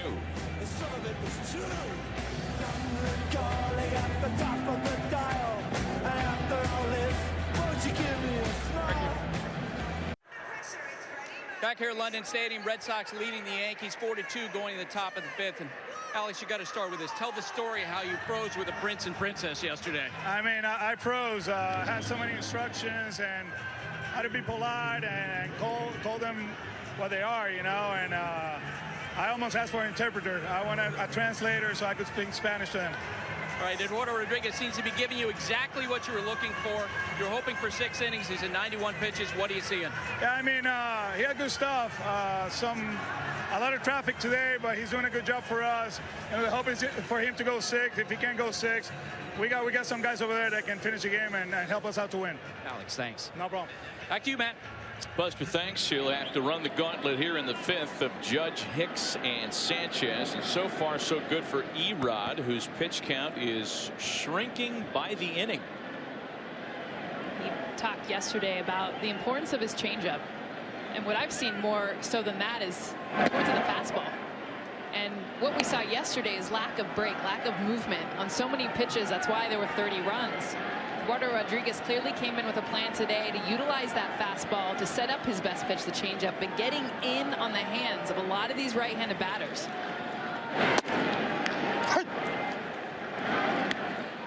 A ball and a strike to Aaron Judge, who struck out and walked today. And if you read body language, Aaron Judge has not been happy with home plate umpire Carlos Torres from the first at bat. Something to keep an eye on.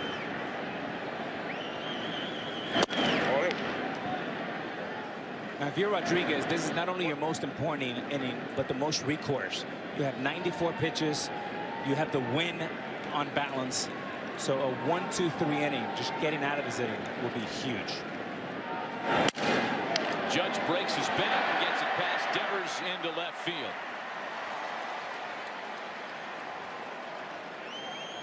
The race is on to start the 5th, and the race between innings was just as entertaining. Fans across England voted on which mascots would represent the 4 categories of noble Brits. Yes. And it's Freddie Mercury, William Shakespeare, King Henry VIII, and Queen Elizabeth, and Winston Churchill, and the Loch Ness Monster. You just named a lot of people. I just named 6, but only 4 of them made it, and William Shakespeare was the winner. How about Freddie Mercury? I mean, we experience when they blow up your head and make you a mascot, the things they exaggerate. But poor Freddie, man. Oh, that was King Henry VIII. But Freddie came in second. He won yesterday. Exaggerated overbite. Oh, yeah. Henry VIII beat Queen Elizabeth in the preliminary voting, if I may get this right. None of my guys I voted for made it. I wanted Benny Hill and Keith Moon in there. I'm surprised you didn't want Ringo Starr. And I'd take him, too. 0-1 the count to Aaron Hicks with a runner aboard to start things in the 5th. And with 96 pitches, Alex Cora has to start getting guys ready to go. Rodriguez can probably go 3 or 4 more hitters max.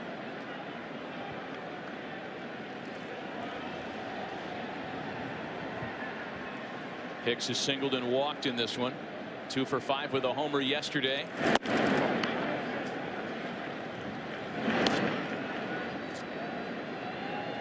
Red Sox bullpen, which was tapped into a lot earlier in the game yesterday, is busy with Colton Brewer.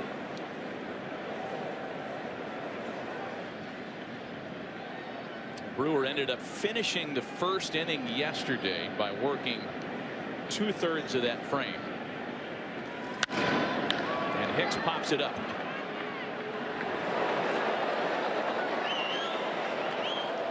Good fastball up there by Rodriguez, and what he's done so well today has been the recipe that's worked for over 100 years. Fastballs in, you'll see 4 of them back to back to back, all up and in. And what that does for Rodriguez, it opens up the outside lower half, and you'll see a 3-1 changeup to Gary Sanchez and a 3-2 backdoor cutter to Torres. Beautifully done. Alex, he grips his changeup very unique. A lot of times you hear about the circle change, probably the most common grip for a changeup, which is something he mentioned. He told me yesterday, he's like, when I played in Baltimore, they tried to change my grip and get me to grip it more like that circle change. And the way he grips it now is like, this is the way that I gripped it when I picked it up and threw it for the first time when I was 10 years old back in Venezuela. A very unique grip. Something that actually it was Felix Hernandez and Johan Santana who throws one of the best changeups. Both of them saying, go back to how you originally gripped it, because you want to be able to throw that as hard as you can. You see it there with his fingers. It's not a complete circle change at all. And he has those 2 middle fingers over the top of it. And he was saying not a lot of guys throw it like this. I've always thrown it like this. And the point of that, Alex, was really for him to make it look so much like his fastball. He's like, when you really try to mess with your grip and change it, you see Masahiro Tanaka kind of messing with his own grips over there. He said, then you start to change your arm speed. And that's when hitters pick up stuff. And they picked up my changeup. Go back to how you threw it when you were a kid. That's what he did. Pitch number 100 to Gary Sanchez from Rodriguez. Makes it 2 balls and no strikes.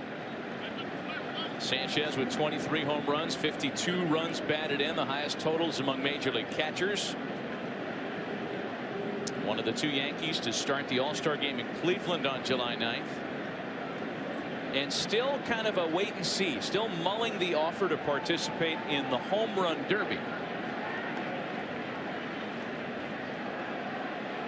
You got some insight into this guy's brain, Alex. Is he going to be in the home run derby or not? What do you think? My guess would be yes. He's healthy and he's in good spirits, and he was here early today again working. This is a changed man. He's 23 home runs, working hard, and really on a mission. Dangerous hitter for Rodriguez. We do know some names that have confirmed to participate in the home run derby on July 8th, 8 Eastern, here on ESPN.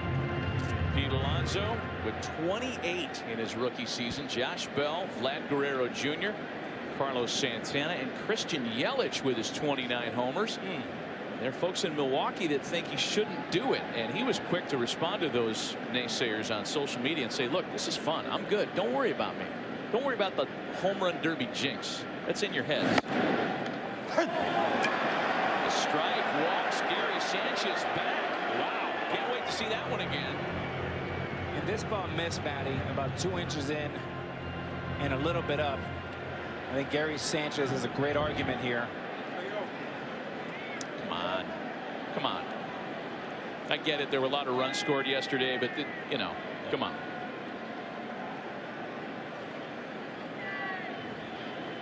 Wow, K-Zone 3D had it as a strike as well. That's such a tough pitch to hit, though. I mean, 94 up and in at your hands. Even if it is a strike, you take it. This is the biggest pitch of the game here for Rodriguez. 3-2. He's got 103 pitches. And depends on what happens here with Encarnacion and with Gary Sanchez. Depends whether he wins or loses games. He knows that.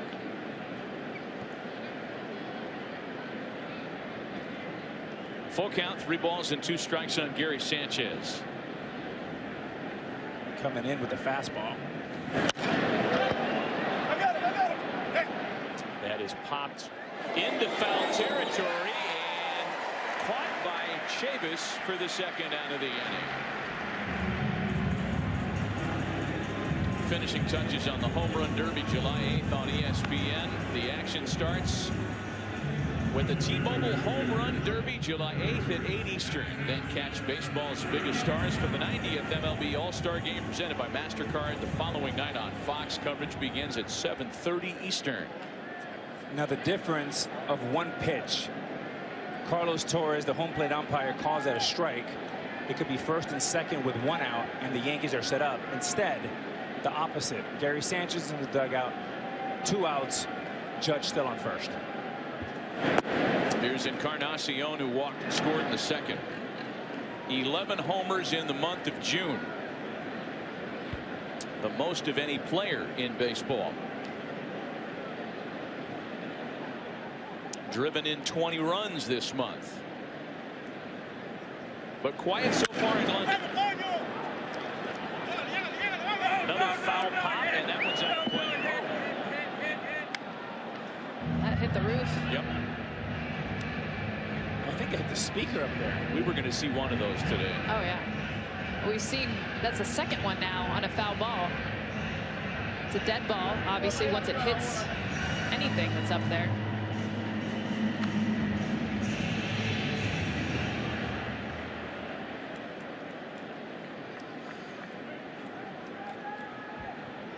Edwin Encarnacion, truly an international man of mystery. First player to play a big league game on 3 different continents in the same season.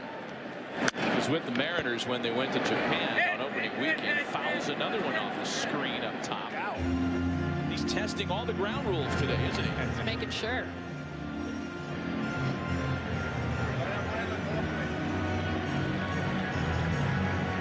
That was one of the things when Aaron Boone first walked in the stadium. The moment he got there, he walked to home plate and actually looked up at that roof and said, wow, that's close. We've talked a lot about the dimensions, but when you have like an overhang and a slant, just something so different.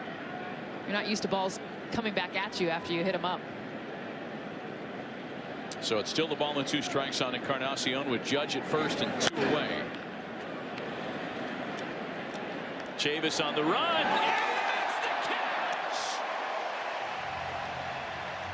That retires the side, and is that a big play? Wow. Michael Chavis slowly kept moving towards the line. He read this perfectly, went a long way to make the sliding grab and a foul ball catch.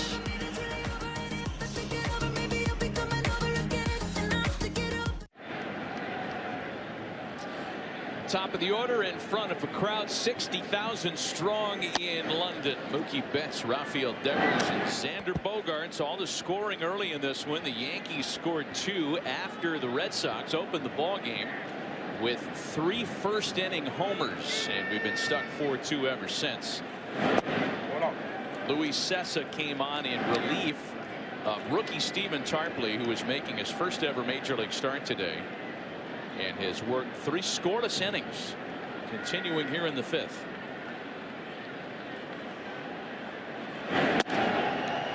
Two and 1 to Betts. And the Red Sox, they need Mookie Betts to be Mookie Betts, that MVP that ignites the lineup every night. Base hit right through that vacated hole. Yeah, Betts has been an interesting case study this year, right? In the discussion of why are the Red Sox different from their World Series vintage only a year ago. Batting average down 85 points, on base percentage down 60 points, slugging down almost 200 points from last year. And it's odd because the walk rate's up, K rate is down significantly. It's a hard statistical snapshot to really analyze. I feel like Alex Cora nailed it with us before the game, though, and saying he's just flat out not pulling the ball as much as we would like. And you want different hitters to do different things. We gave J.D. Martinez and Xander Bogaerts credit for being able to see the ball deeper and go with it. He said Mookie Betts, when you mentioned his slugging percentage is down, his slugging, his pull percentage is a difference of almost 10%. It's as low as it's been in 4 years. And for him to have true power, it's when he's pulling the ball and not allowing the ball to travel as deep as he's been allowing this year. Into the opposite field off the bat, Rafael Devers.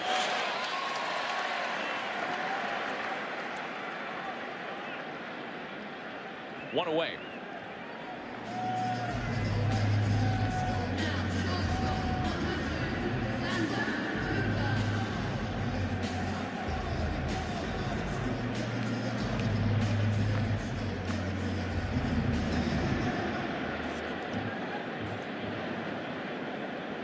Local kids. We missed the announcement. We laid out perfect. That's the first time the 3 of us have shut up all year. And we didn't get the kid. Here's Xander Bogaerts. Yeah, they've got local kids who are announcing the batters here in the 5th inning. And we thought we'd give you a little local color, but there was a handoff there and we missed it. We'll see if we can back into it later on. 1 out, 1 on now for Xander Bogaerts. Keep an eye on that. Matty, going back to Mookie Betts, Alex Cora, he had an interesting perspective, which was he still has really good control of the strike zone. Almost like he's being cautious. And what that happens is you become the prey, not the predator. And my advice, if I was kind of whispering in Mookie Betts' ear, would be the following. I said, I want you to be more aggressive and more wild. I want you to swing at bad pitches. Because naturally, you control the strike zone, but I want you to attack the ball. Alex Cora mentioned that he's hitting the ball too far deep. He's still 5'8", as Alex Cora mentioned, 180 pounds. He needs to get that head out and be aggressive. And if you swing and a miss, so what? Attack. 0-1 to Xander Bogaerts with Betts off first.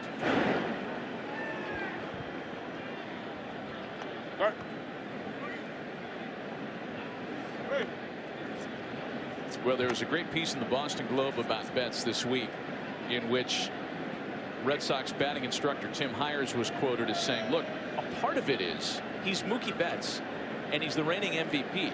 So a pitcher who's kind of plugging along at 94 miles an hour might find a little extra giddy up for Mookie knowing who he is. It's like when the Golden State Warriors come to town.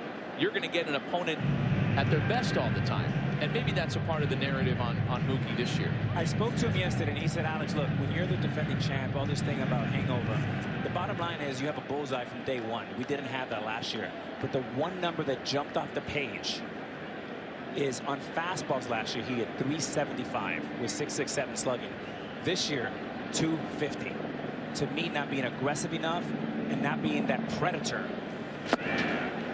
You never want to lose your aggressiveness as an athlete. You always want to attack. Sometimes you get back in your heels. We saw him strike out twice yesterday looking. And that's something you just didn't see a whole lot of because, to be honest, he didn't get to a whole lot of two-strike counts last season. He was, as you mentioned, Alex, swinging early in their count, having that aggressive predator-like mindset.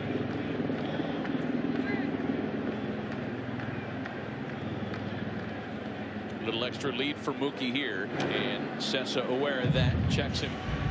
0-2 remains the count on Xander Bogaerts. Do we have the kid queued up for the PA announcement coming up next? His name is Caleb O'Grady. I heard him for Xander Bogaerts, or his buddy that was in the Red Sox. Owen Graham was the one before him. From Owen Graham to Caleb O'Grady. What, I mean, is this cliche central? Well, you can't write this stuff. On a sharp hop for Didi, who plays it brilliantly to Torres for one, and a flashy double play retires the side. Little international flavor from an international Yankee star, Didi Gregorius.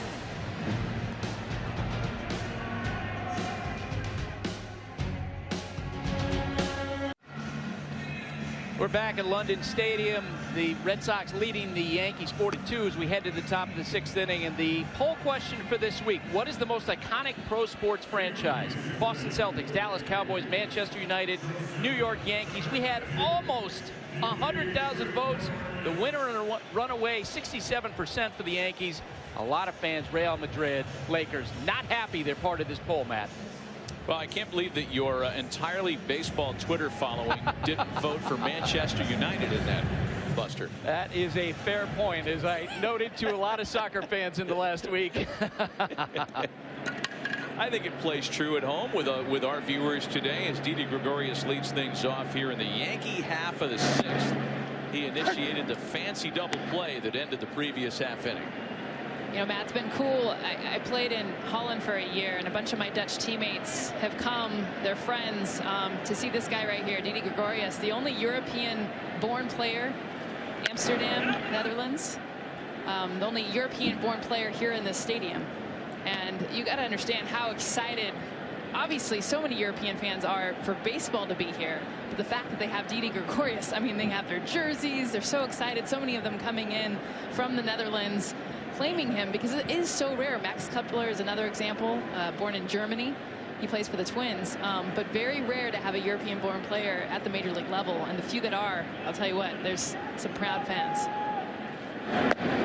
International game indeed. Tanaka started yesterday for the Yankees, but Didi is Sir Didi Gregorius. 5 languages. He speaks 5 languages. I call him the Bill Gates of baseball because he knows more about computers. And anytime my iPad broke, I said, Didi, get over here. And in 2 seconds, like my kids, he just figures it out. 5 languages. 5 languages. And don't ask me what they are. Papa Mieto is one of them, which is a very unique. Where he grew up, Curacao. Speaks Dutch, of course, because of his native country in the Netherlands. Speaks French, English, Spanish. There you go. There's your 5. No, we're missing 1.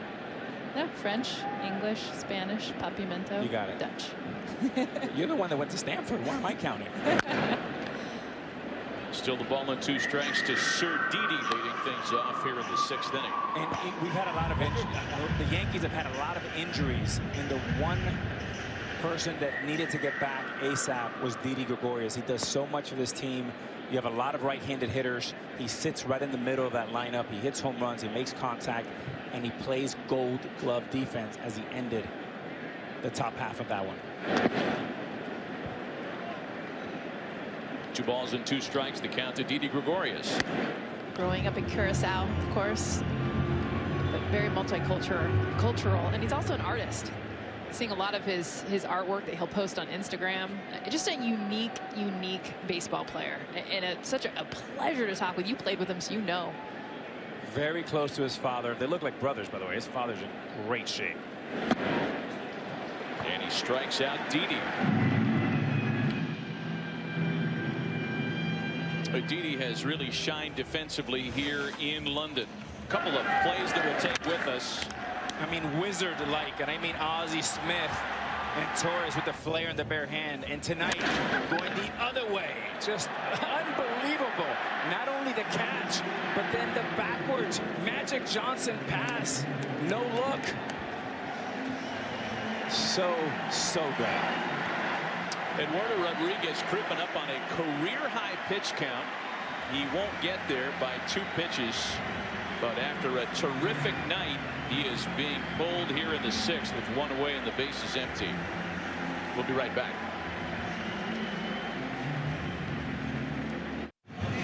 Today's aerial coverage is provided by State Farm. Go with the one that's here to help life go right.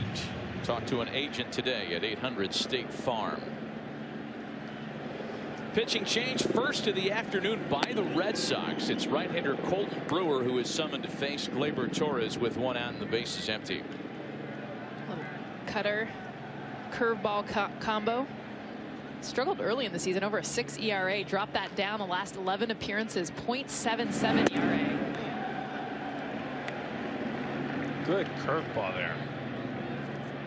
In front of Gleyber Torres, 0-2. He was a part of that well-worked Boston bullpen yesterday that ended up pitching 8 2/3. Not by design. Red Sox bullpen yesterday yielded 11 earned runs on 14 hits. Today's has played in an entirely different manner. 4-2 Boston, top of the 6th.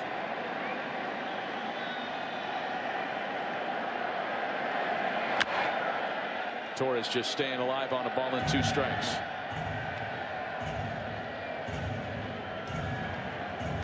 Play Ball is Major League Baseball's initiative to inspire all forms of baseball and softball participation, making play opportunities available and fun for everyone. To find a youth organization near you, go to playball.org. Some kids would rather play with Toy Story 4 action figures, but it's everybody's prerogative. Oh, Buzz and Woody, Toy Story 4 just came out. Oh, yeah. I got 2 boys. It's a big hit in my family. Great looking kid there, enjoying the ball game. Full count, 3 balls and 2 strikes. The count to Gleyber Torres.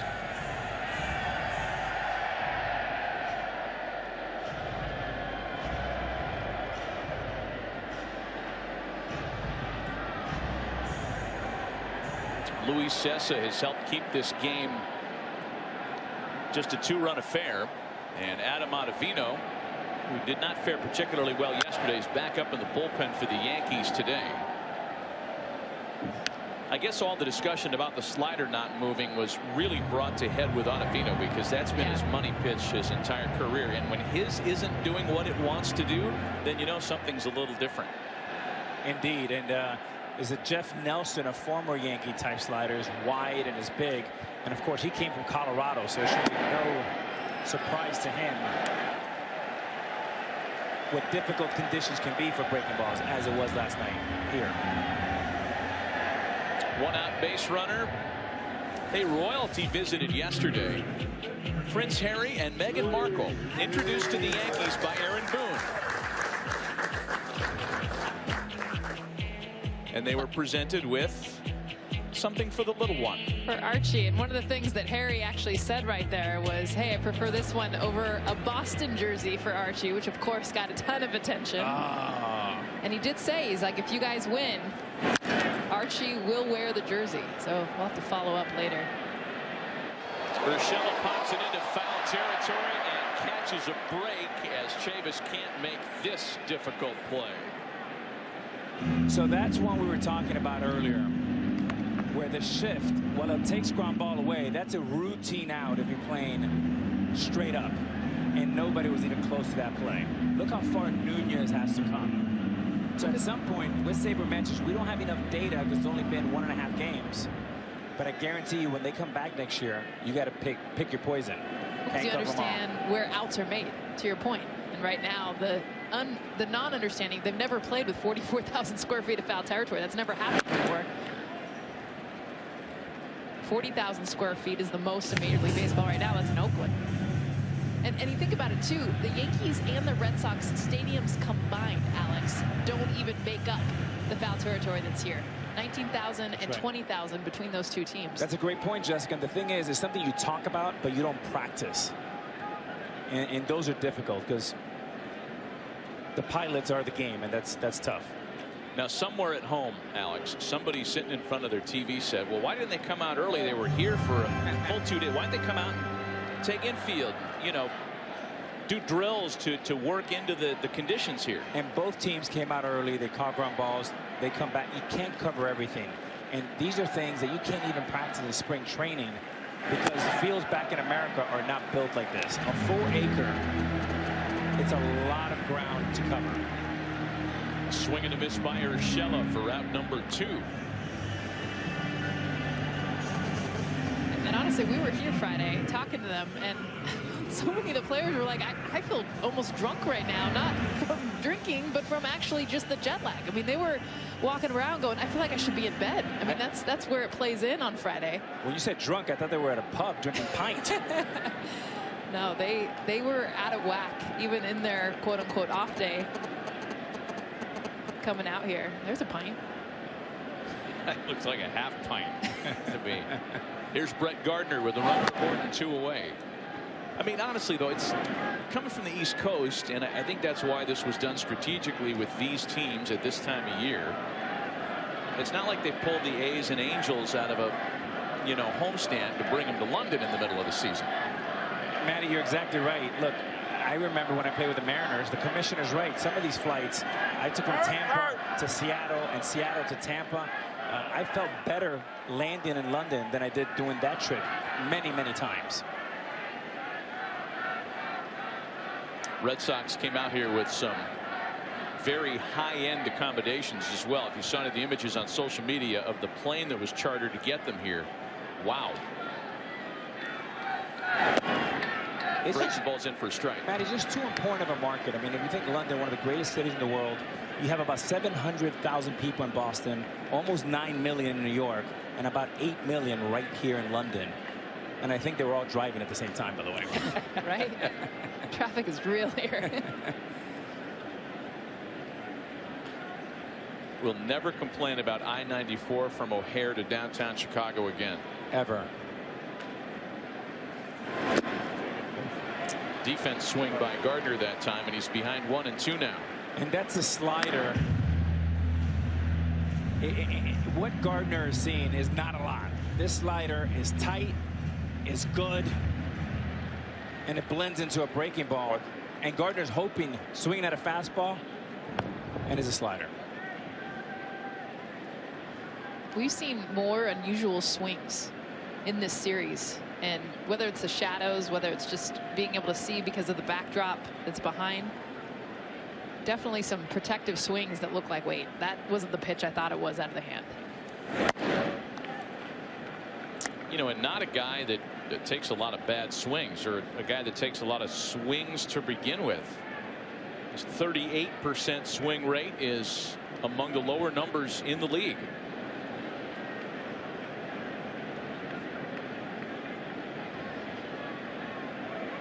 Two balls and 2 strikes, and with 2 out, Torres off first.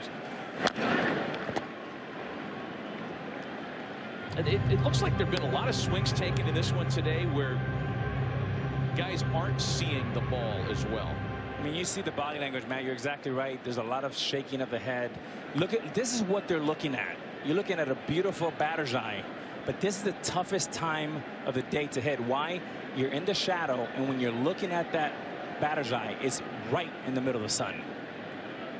You want fastballs in the strike zone. You don't want anything with spin because you can't see it. There goes Torres, and it's a swing and a miss. Doesn't matter. There was base on balls, but 3 strikeouts in a scoreless 6th. Well, the Stars are out in London for a second straight game, playing a little bit differently this afternoon.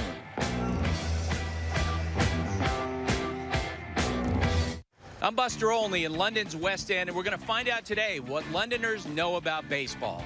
Who do you prefer, Yankees or Red Sox? Red Sox all the way. Yankees, because I think their uniform's cooler. But you're looking forward to the 2 games, Yankees-Red Sox.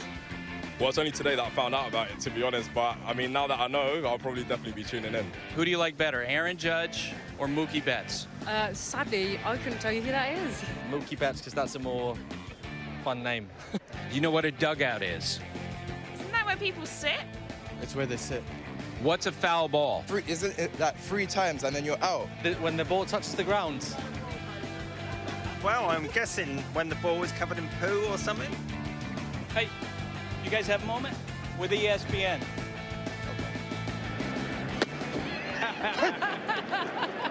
Oh, my. Great job, Buster. Yes, Buster. Oh, my favorite is the foul ball is a ball covered in poo. Buster, how fun was that? Oh, it was an absolute blast. And it was fun trying to pick out faces in the crowd in West End. Okay, who might be interested in talking about this? But just about everybody I talked to had a lot of fun with it.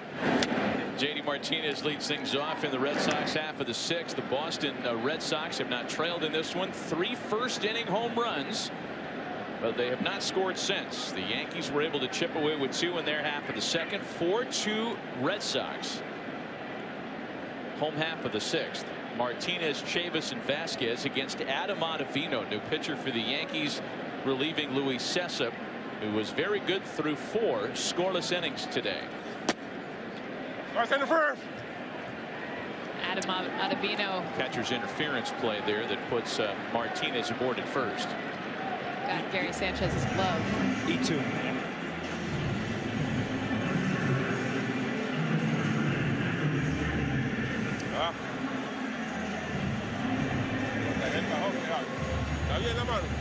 Yep. Ancillary benefit of JD Martinez setting up as deep in the batter's box as he does. Well, and he has such a late swing. We showed that with his home run back in the 1st. So here's Michael Chavis now. Well, that was on an 0-2 pitch, by the way. A gift for the Red Sox to get their leadoff hitter aboard.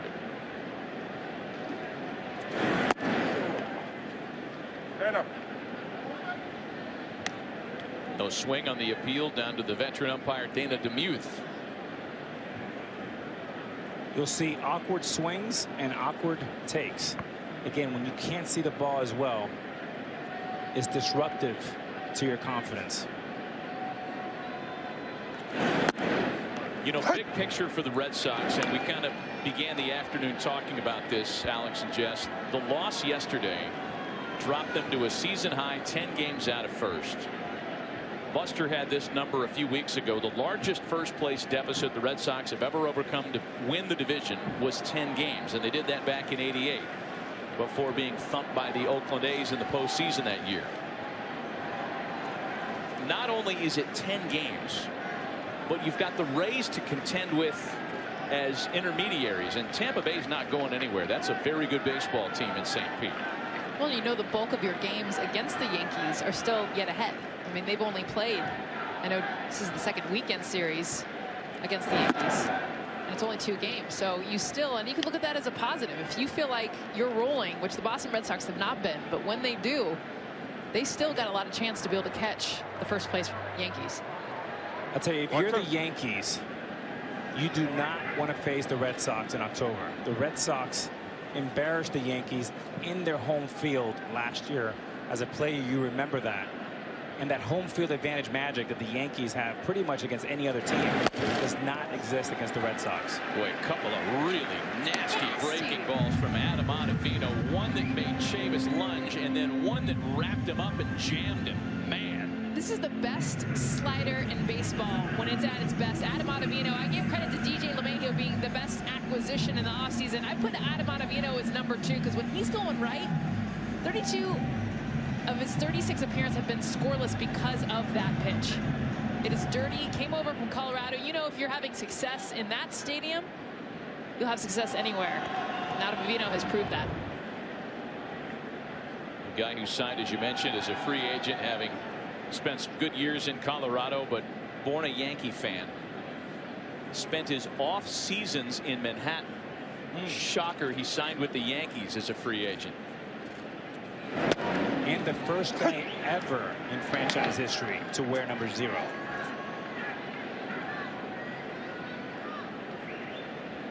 Oh, and 1 the count to Christian Vasquez. That's 3 straight sliders from Ottavino here. Number 11, the homer, came in the first. One of the 3 first-inning long balls by the Red Sox. Fastball's in for a strike. And Ottavino pitching with confidence here in the 6th. And this is where he'll X you, meaning he'll have a pitch start in the same tunnel with his slider, and it'll go to the left. And then he comes back with that sinker, that 2-seamer that will then run through that same tunnel, but then break right. Again, they come out the same. One goes left, one goes right. And as a hitter, it's very hard to differentiate. 0-2 to Christian Vasquez. A 1-out base runner aboard. 4-2 Sox in the 6th. On the corner to ring him up. Absolute clinic there. Slider, fastball, in strike zone, miss, swing and miss stuff. Here's a fastball as a right-handed hitter. You're trying to stay in there. Wait. It's going to break. 95 on the black. It didn't break. So many ways to get you out, both righties and lefties. Of course, the right-hander almost has no chance. So now Jackie Bradley Jr. trying not to waste the opportunity with the leadoff hitter aboard. Martinez there via the catcher's interference play that opened the inning. Bradley swings and sends a fly ball into left center. Hicks with some cloud cover, and it turns into a routine inning for Adam Ottavino. To the 7th in London, with the Red Sox still on top 4-2.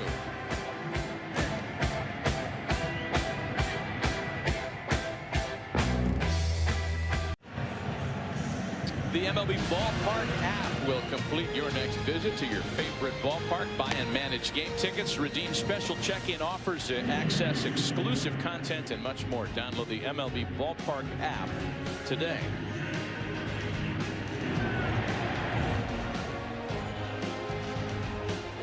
Fun ball game here. Game 2 of the London series. Back with Jessica Mendoza, Alex Rodriguez, and Buster Olney, Matt Vasgersian, and a new pitcher on the mound for the Red Sox here in the 7th. Marcus Walden takes over for Boston. The scoreless 9th last night. Fastball, slider, cutter. Top 10 in Ks with those 50 strikeouts in 44 innings. He's also number 2 in wins in the American League for a reliever. DJ LeMahieu leads things off in the 7th with a 13-game hitting streak potentially in jeopardy here tonight. Kept quiet to the tune of an 0-for-3 after a 4-for-6 game 1 yesterday. Walden's first pitch in relief is a fastball in for a strike. This is where we get to the interesting part for this Boston Red Sox team. Of all the things they've struggled with, you would put the bullpen at the top of the list as far as acquisitions, what they're going to do this as we enter July. As far as trades, the bullpen has to be at the top of the list. It's been their biggest weakness. It was even last year, but they were able to win the championship because they put and used so many of their starters in the bullpen once they got to the postseason. Certainly the underbelly of their pitching staff. And look, Dave Dombrowski, one of the best executives in baseball. When we asked Alex Cora, what are you guys thinking for July? He said, first we have to worry about winning today. We have to worry about doing our job and earn our way to going out and acquiring new players. Dave Dombrowski will do what he always does, which is a great job. I got to do what I have with this club and get them going, playing better baseball.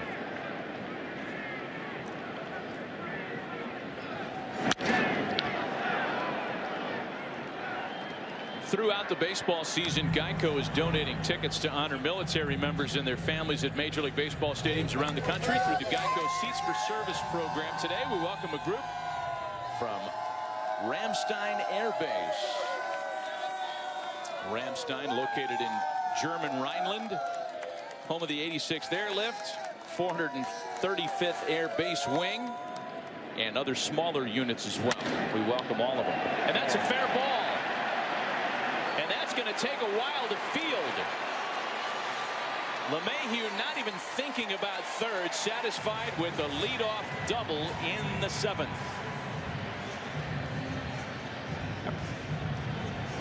I mean, he's a throwback fastball inside out.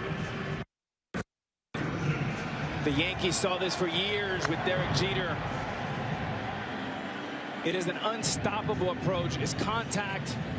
It's late inning. Hits good pitching, Jessica. This guy has been all that and then some for the New York Yankees. Just how he uses the whole field, but on different pitches. I mean, it's one thing to hit the away pitch away, the in pitch in, but as you saw there, he hit the in pitch away. Sometimes he'll pull pitches that are away to the left side of the field. I mean, he is able to be versatile, not only on defense, but with his bat offensively for this Yankees team. So here's Aaron Judge now. There have not been a whole lot of opportunities for New York with runners in scoring position. They're just 1 for 4. Judge has a base hit today. So LeMahieu extends his hitting streak, and there's another streak the Yankees would love to keep alive, that of the consecutive games with a homer streak. 30 entering play. They have been kept homer-less so far this afternoon.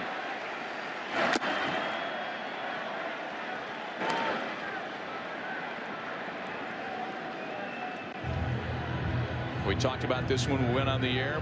And not only have they homered in 30 straight to set a major league record, multiple homers in 10 of their last 11.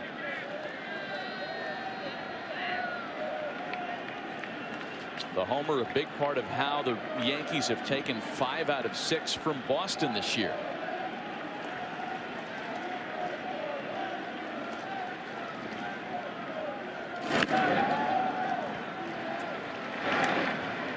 Two balls and a strike to count to Aaron Judge.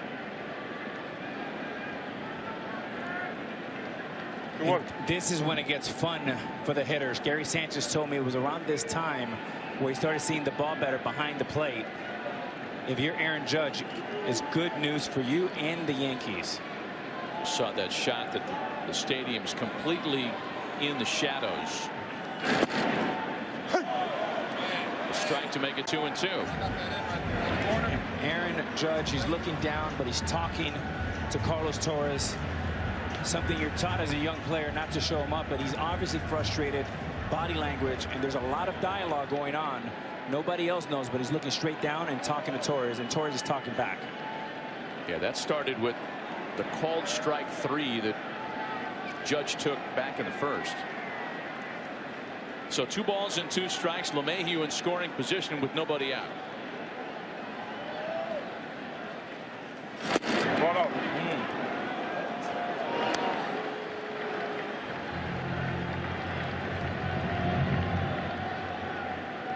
As places to miss go, that's not a bad one for Judge. Does make it a full count, however. 3 balls and 2 strikes. And this is a chase count for Judge, and if you're the pitcher, you want to throw a slider that looks like a strike and bends out of the strike zone. This is the pitch and the count that gets the most chases in the major leagues. 3-2. Hitters get anxious. As Judge, stay cool and stay in your strike zone. If they don't come, pass the baton to Aaron Hicks.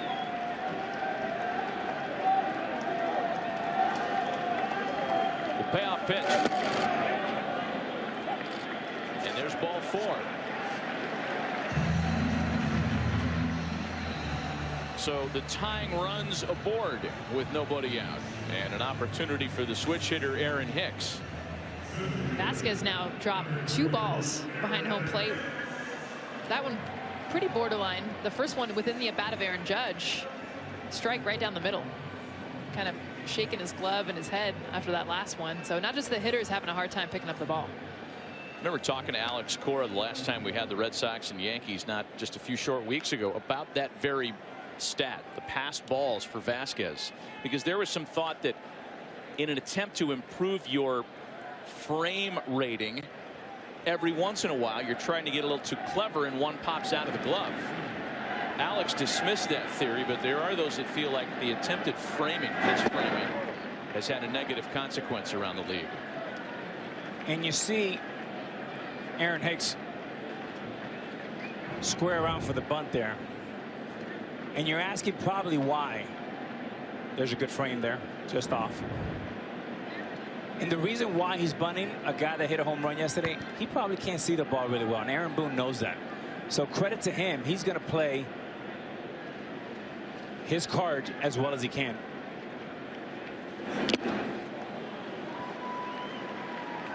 Ball and a strike as the shadows reappear, although it's still completely shadowed between the pitcher's mound and home plate. And Matty, you sit there sometimes and you maybe step out hoping it gets just like it is right now, and you want to get in and get the at bat over with. Really? You play the timing game sometimes with the clouds? Believe it or not. Yes. Really? Yeah. I mean, this is such a great hitting environment, and in 10 seconds it can be bad. Wow, Hicks goes down awkwardly on a foul ball. Sounded like a broken bat. Hopefully not a broken knee. Did he just lose his footing here? Good takeaway here. Oh no, got him right. Schinberger.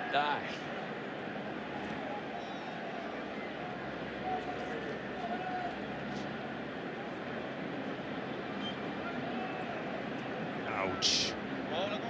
That's a lonely feeling.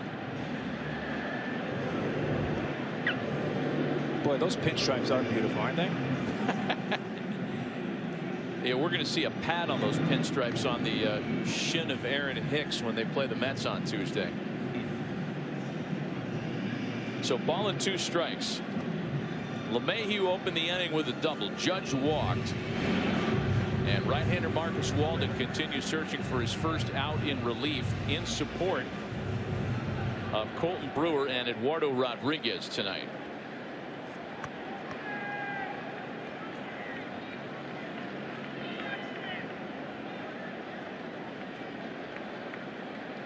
Carlos Torres giving Hicks as much time as he needs to make sure the effects of the Schinberger have minimized.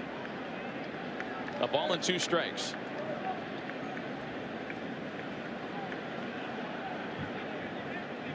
Gary Sanchez waits next. Into right field. Here comes LeMahieu easily. Judge being held at third, and here come the Yankees in the 7th.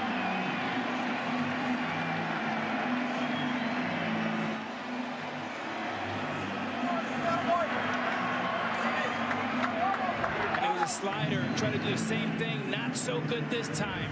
Too fat of a pitch with 2 strikes, and Aaron Hicks looked like he was waiting for it. There's a little cement mixer, acts like a BP fastball. Lucky it was not a 3-run homer, just a double. Boom. This time gets the head out and stays inside the baseball, and the Yanks are set up. Dana LeVangie coming out for a visit as the Red Sox bullpen gets busy with Josh Taylor and Matt Barnes.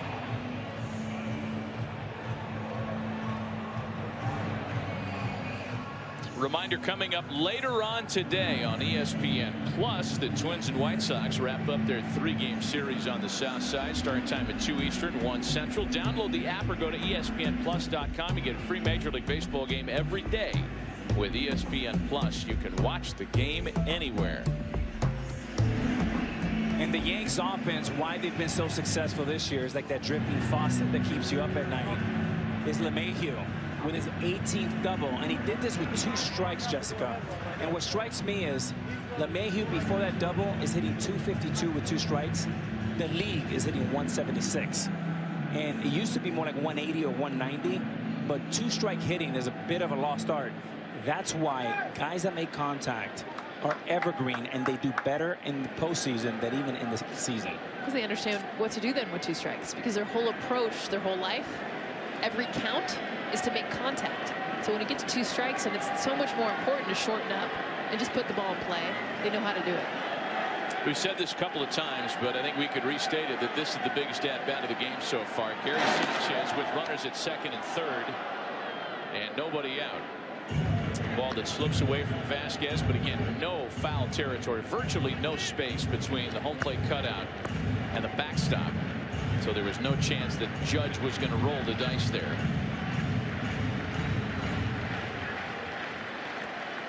The dangerous Gary Sanchez has been conspicuously quiet here in the UK. 0 for 6 with a walk in the series.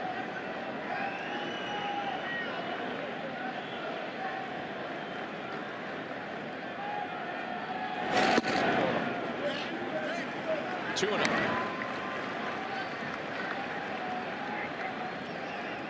You know, a word on that Yankee home run streak that I think is worth reminding folks of. Yes, they've homered in 30 straight, a total of 56 home runs during that stretch. They've also allowed 56 home runs during that stretch. That's baseball today. Yeah, you bet.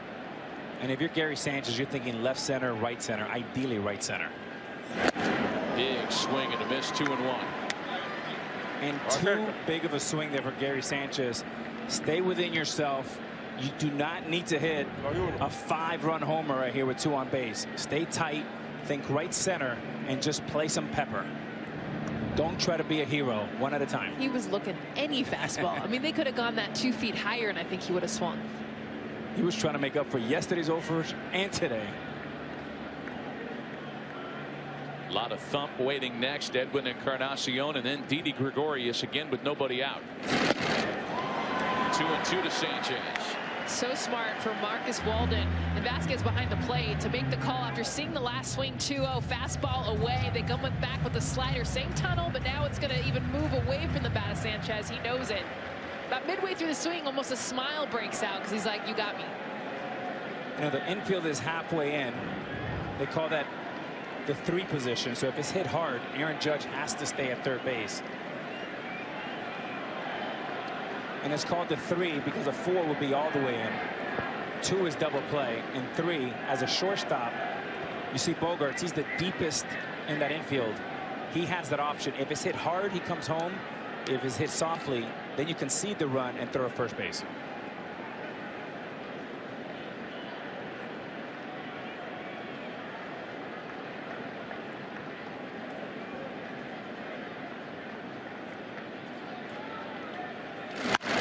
Sanchez with a 2-strike count comes through into left field.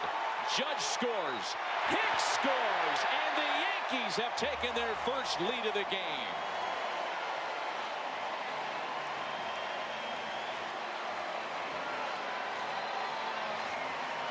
After seeing the 2 swings prior to this one, Walden should have gone even further away. They try to come back with the slider, but a great job of Gary Sanchez to take a floating slider off the end of the bat and just stay with it. Alex, he did cut down his swing enough versus the first swing of this at bat where he was going all in, all out. This one shortened enough to where he could sneak in a base hit and 2 RBIs. And for Walden, 1 slider too many, 5 in a row. Marcus Walden unable to record an out. He will yield to Matt Barnes, a pitching change, and we'll be right back.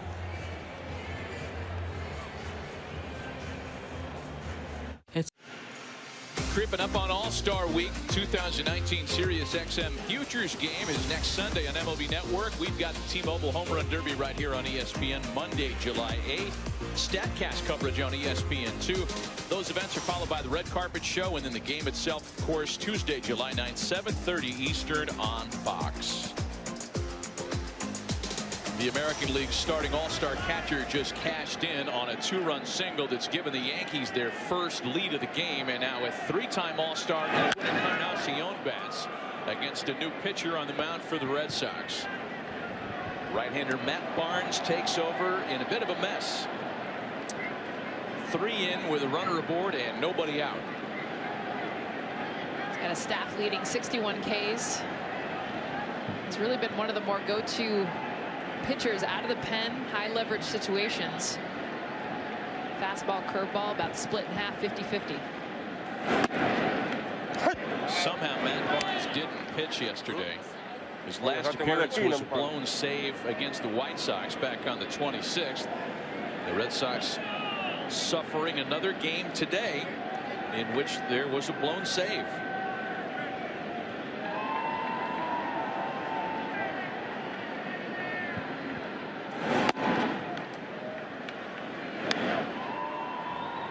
$17 of them. The top total of American League teams. Only the Mets have blown more than the Boston Red Sox this year. We talked about it even coming into this inning.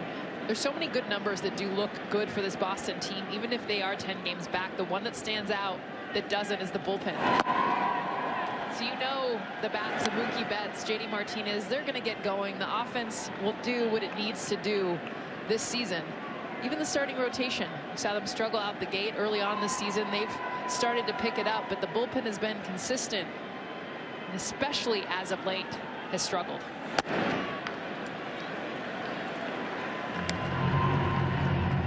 Yeah, the one thing, guys, we heard from Alex Cora, yes, the bullpen has been an issue for Boston, no question about it, but Alex also made it clear he feels like that other parts of the team haven't run on all cylinders. They got 4 runs in the first inning, and they haven't added on.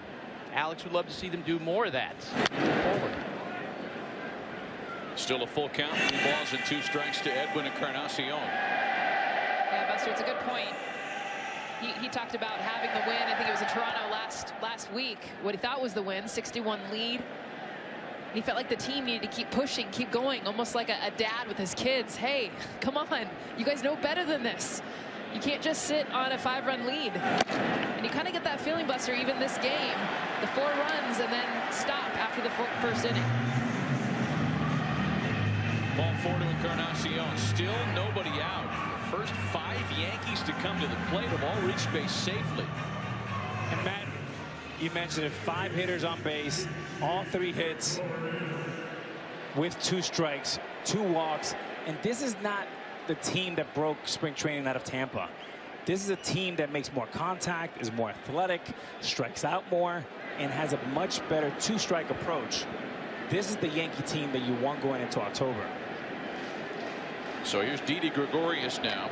He has singled today and is 3 for 8 in the series.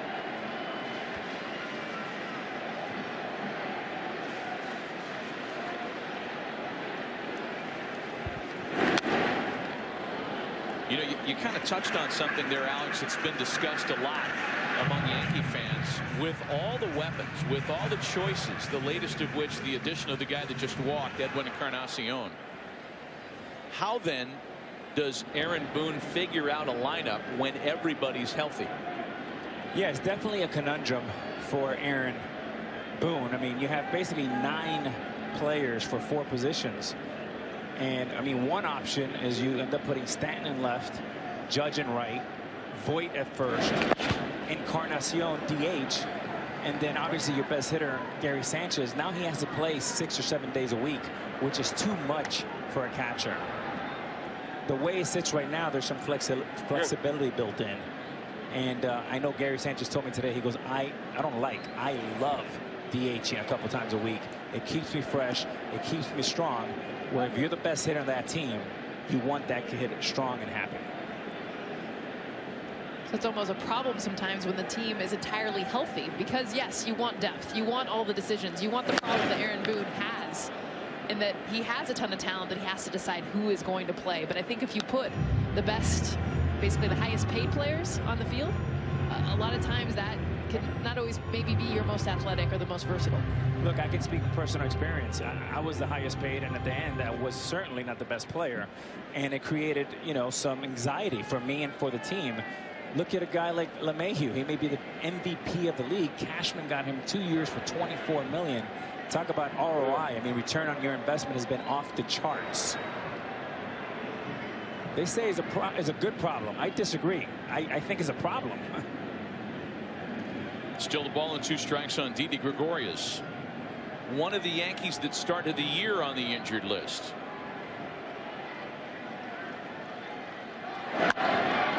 Oh, a little cricket. A little excuse me base hit from Sir Didi. That was exactly like what we saw the World Cup of cricket, the highlights. Exactly.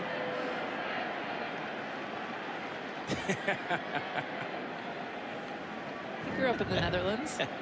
Born there. I don't know how popular cricket is there, but in Europe it is.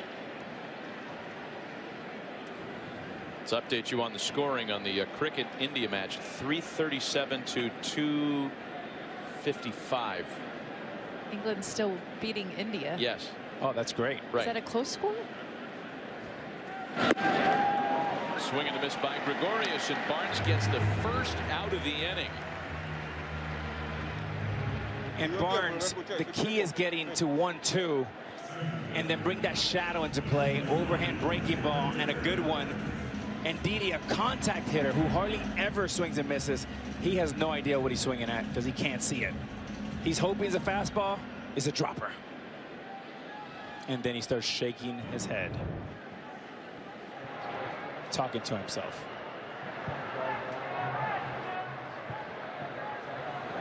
So now Gleyber Torres, who's walked twice and struck out today. Still runners at first and second with 3 runs in the 7th as the Yankees enjoy their first lead of the game. You know, getting back to that so-called Yankee too many guys for not enough chairs conundrum.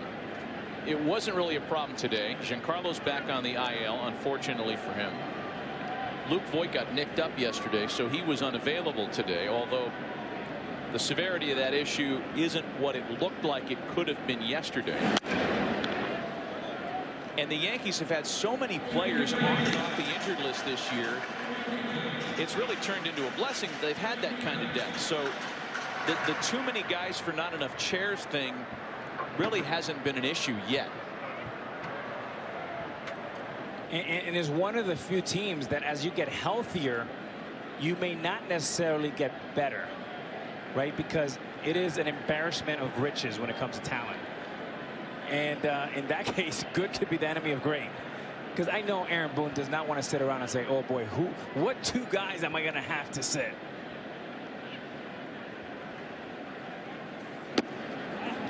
Yeah, another thing that's really interesting about this Yankee team that's so unusual is that it's so right-handed. Coming into today's game, 74.6% of the Yankee plate appearances made from right-handed hitters since they moved into the original Yankee Stadium in 1923. That's the highest right-handed percentage they had since 1988, when they had just 69.6%. So they're on line to have the highest percentage of bats ever for a Yankee team with right-handed hitters. Big swing and a miss by Torres. And for the unindoctrinated, the short porch dimensions in right field at Yankee Stadium make having left-handed power hitters very attractive and very productive for the Yankees. Indeed, Matt. You know, when I was playing in 04, 05, 06, 2 things were common. You had to be over 30 to play, and most of them were lefties. Right. Now all these kids are under 30, the starters, and they're all righties. Torres fades a pop-up. Chavis with his back to the infield. That's a fair ball in trouble. And it loads the bases with 1 away. Wow. And again, we've talked about it all afternoon long. The shifts in a stadium like this could hurt you. And there's just a lot of room. And Nunez too far to go. It would be fairly routine if he was playing straight up, but with the shift, bases loaded. For Gleyber Torres, that was his 200th career hit. Not exactly the way he may have envisioned it, but it makes him the youngest since Mickey Mantle to get to 200 hits as a Yankee. Look at that view from the hitter. Just all that bright. Out of the hand. So much to blend in. And I said it earlier, I've never seen more uncomfortable swings from hitters than I've seen in this game. Whether it's a late swing, whether it's Brett Gardner, who can make contact, just swing and miss by a large amount on sliders where he looks like he's trying to swat off a fly, to a cricket hit foul ball from Didi Gregorius. Ball to no strikes, the count to Gio Urshela, who grounded in a run back in the 2nd with a fielder's choice play. 2-0.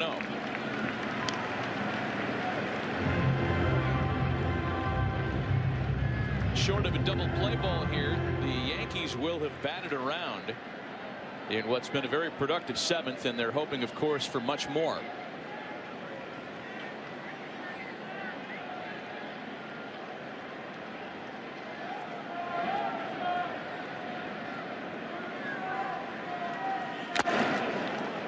Two and one. Yeah, just to your point, the misses have looked really bad in this game for whatever reason. Well, it's that view that we saw from behind home plate. And if you imagine out of the hand of Matt Barnes right now, the white baseball, and you have that, look at behind, that's a black background, but it's not black right now. The glare has made it white. Urshela fights one off and dumps it into left center field. Sanchez scores, Encarnacion right behind him, and it's 7-4 New York. And it's hard to believe that Matt Barnes will give Urshela a fastball in the strike zone on this 2-1 pitch when it's so difficult to see the breaking ball. 97 miles an hour fastball, and you see it. This is the one that stays in the same plane, and that's why you hit it. Doing Urshela and the Yankees a favor.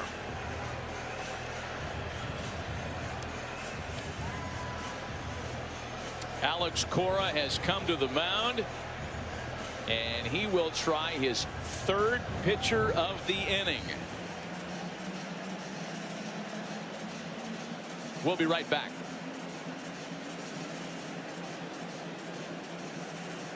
The ESPYs auction includes amazing experiences across sports and entertainment, including these incredible baseball experiences. Go to ebay.com/ESPN to bid now through July 10th. All proceeds benefit the Foundation for Cancer Research.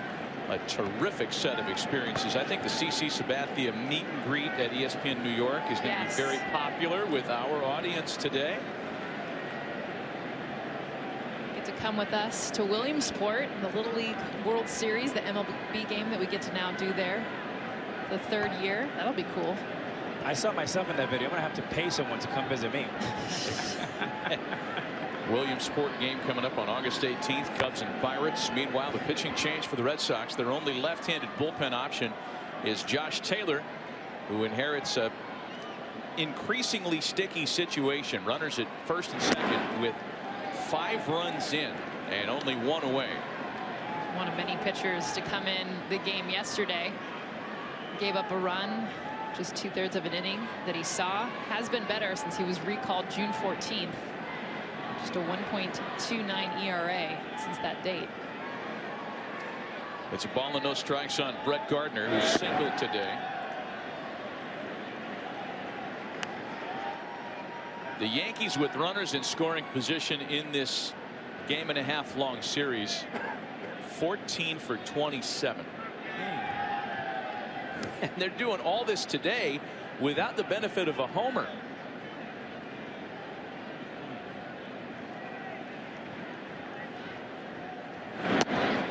And it's 3-0 to Brett Gardner. Tell you what, the scouting report for pitchers right now, Alex made this point earlier, is breaking balls, breaking balls, breaking balls, because it's so difficult to see. We saw Brett Gardner struggle with the slider, and for Josh Taylor, this is a pitch he doesn't throw. He throws it 1.9% of the time, his curveball. Normally fastball cutter. He had to throw it twice in a row there, and you could tell not a great feel for the pitch right now.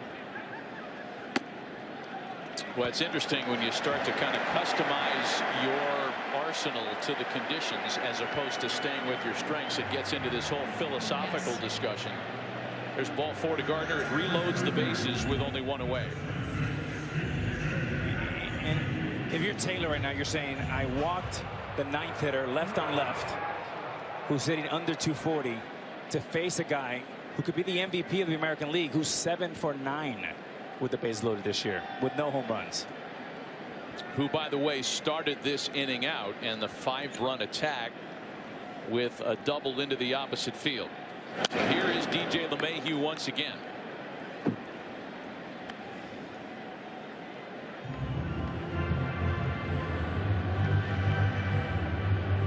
LeMahieu again entered play. 22 for his last 41. A .537 batter over his previous 10 games. Into the opposite corner. It'll get away from Betts and bounce around. It's going to bounce over the fence and will likely be ruled a double off the bat of LeMahieu, and the Red Sox catch a break because that would have cleared the bases.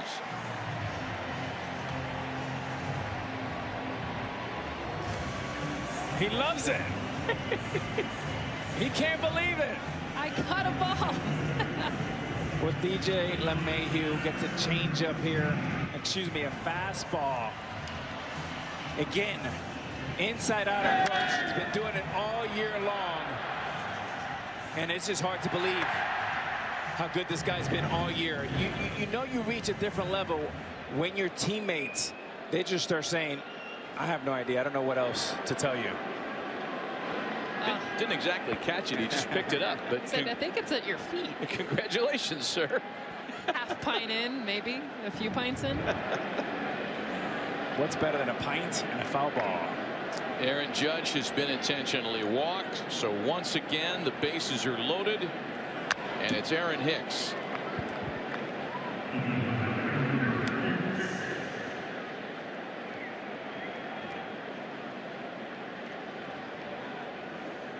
DJ LeMahieu has become the only player in Major League history to double twice in Europe in the same inning.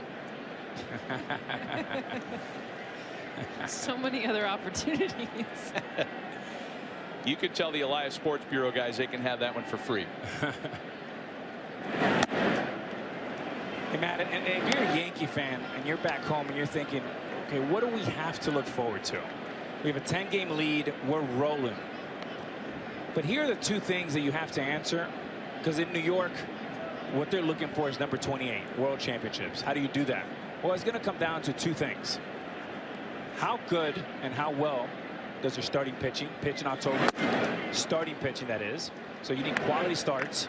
And number two, how does this heavy right-handed hitting lineup react when you face the Astros in a 7-game series and you're going to have to face Garrett Cole and Justin Verlander 5 times? That's the answer that Brian Cashman has to answer as you go into October. Well, all very fair questions, and a lot of those questions are being asked as early as spring training. Hits to the opposite field. Betts has got it at the track. It'll tag and score Gardner. Well, it looked for a minute off the bat like Hicks had delivered the death blow in this one.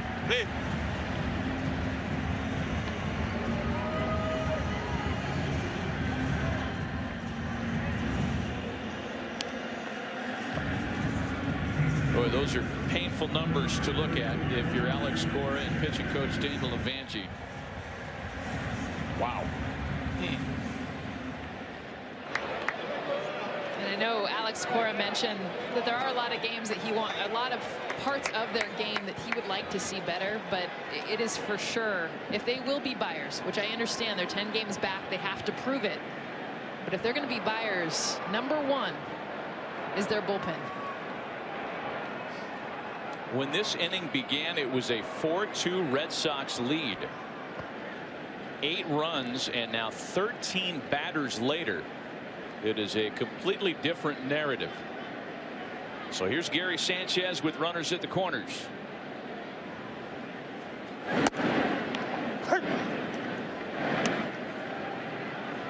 And there is no cavalry coming behind Josh Taylor.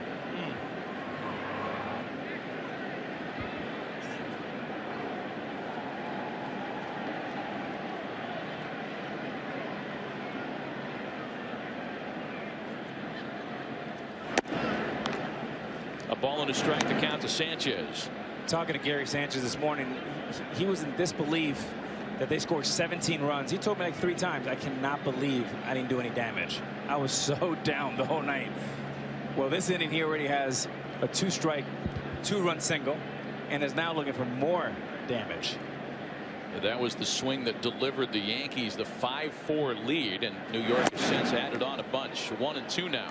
It's almost if you're Didi Gregorius this inning. I mean, now they're batting the second time through, and Didi's the only one that hasn't reached first base. A lot of times you joke about that as a player because everyone, it feels like a Ferris wheel. Everyone's going around and around. Everybody hits, and you're the one kind of sitting there. I got the first out, though. Only out until that sac fly. It's hilarious to everyone, unless you're the guy. Yeah, exactly. That has the offer.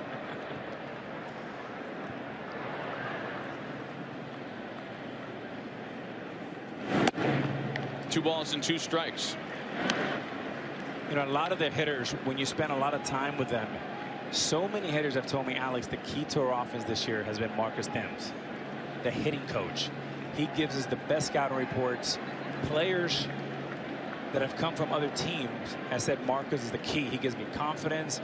He's always positive, and his scouting reports are on point, and they meet every day for about 5 or 10 minutes. And Marcus and PJ, the hitting coach assistant, they just do a terrific job with this bunch. You have any idea if Marcus took a trip down the Thames River? Tim's on the Thames? You went there. You did. I had couldn't help it. A cue shot to first and eats up Chavis. What else could go wrong for the Red Sox? Oh, man.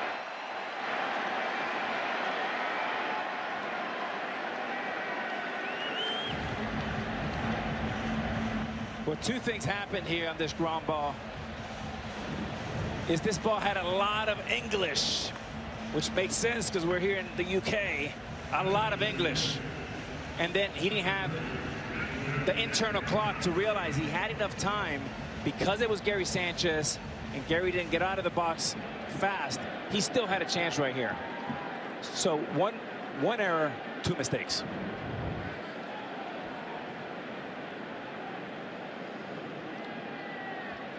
And it continues here in the 7th inning for the Yankees. 11-4 the score. And runners at first and second for Edwin Encarnacion, the 14th batter to come to the plate You in the 7th. Understand how this game started. I mean, the Boston Red Sox, 10 games back, they're looking for something to ignite them, to get them on a win streak. They explode with 4 runs in the first inning. Eduardo Rodriguez is dealing, keeping the Yankees hitters shutting them out, and then it changes when it gets handed over to the bullpen. And just it's not even just that you give up the runs, but the fact that you had the hope. You're in the dugout. You feel good. This is the game. This is the time. Let's get rolling. Let's get this team going. And then 11 runs for the Yankees. Should be a double play, but there's 2 outs. Would have been a double play. It would have been a double play. You get 4 outs. Oh, the damage done in the 7th inning for the Yankees.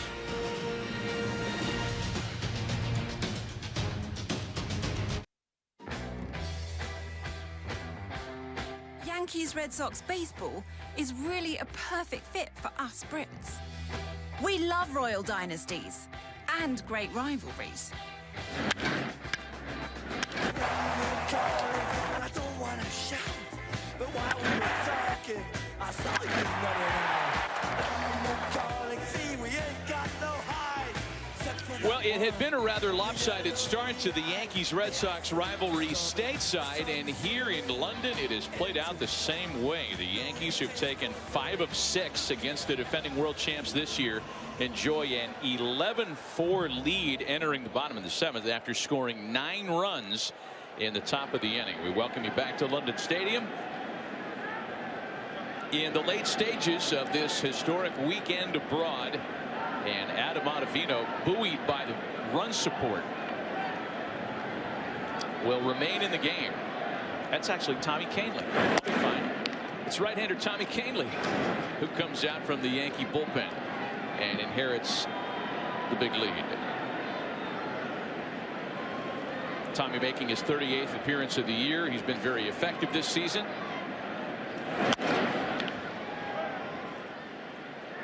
Popped into foul territory, and LeMahieu taking advantage of the dimensions for out number 1.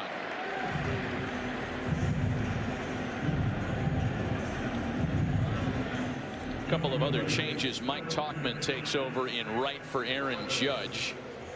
So it's both he and Canely that enter the box score here in the 7th.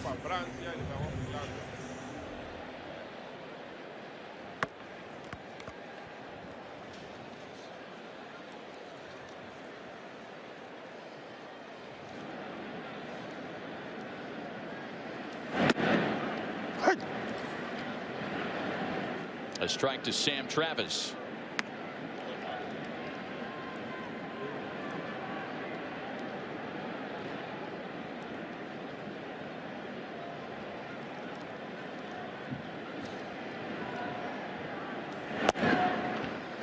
Canely just going right to work, pouring in strike after strike, and it's 0-2. He's got that plus changeup in his back pocket. He'll hit 97, 98. We've seen some really good movement from this Yankees staff on a lot of their pitches, but the key has really been just locating the fastball. Yesterday was a different story. I mean, nothing seemed to move. Zach Britton's sinker did not sink at all. Ottavino, who we saw last inning, yesterday his slider was not breaking at all. Talked to both those guys pre-game. They're like, I don't know what was going on. A lot of words like aerodynamics of the wind. Well, that's where you lose me. The shape of the stadium and the control wind. Buster talked about it being the Olympic Stadium and track and field being able to kind of create a space that doesn't allow for certain airflow. I mean, you're hearing the pitchers come up with any possible reason. It is definitely a unique stadium. Opening ceremonies built for the Olympics in 2012 here in London. It feels like that, huh, Matt? It does. It has that kind of international different to it. Didi with the bare hand gets his man. Gregorius putting on a defensive clinic in London this weekend.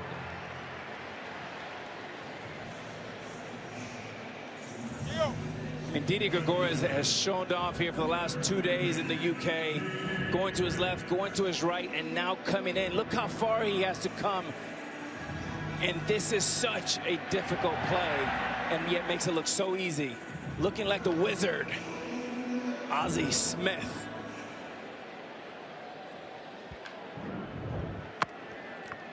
Two gone, bases empty for the top of the order. Mookie Betts, who has singled in 3 trips to the plate tonight. Snarl face that he has. You know, by the way, with all the discussion on the surface, and Didi Gregorius would be the first guy to sign up for endorsing the surface because he has really enjoyed it. We've talked about the new turf that was imported here from France. All this stuff, from the turf to, I would imagine, the clay, to the chicken wire that's been used to wrap the lights, the foul poles, the fencing, the batter's eye. It's going to be dug up and stored at a storage facility that Major League Baseball purchased not far from the stadium. And if everything goes right, used again next year for the Cubs and Cardinals. But it is a ton of work and a ton of stuff, as you could imagine. Well, the fact they did it so quickly. I mean, Alex, you were here just 6-7 months ago, and none of this had come into place yet. I mean, if you would have said how long, if I would have had to forecast, I would have said 23 weeks, not 23 days. Hats off to Major League Baseball. The people here in London has been wildly successful. And a very quick 1-2-3 7th, authored by Tommy Canely. To the 8th, all Yankees across the pond today.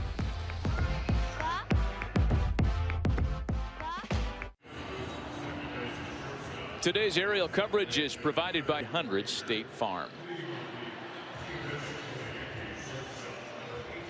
Boy, folks have really enjoyed the weekend.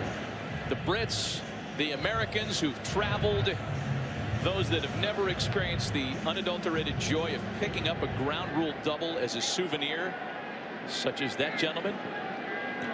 And so have we. Back with Alex Rodriguez, Jessica Mendoza, Buster Olney, Matt Vasgersian, and Didi Gregorius leading things off in the Yankee half of the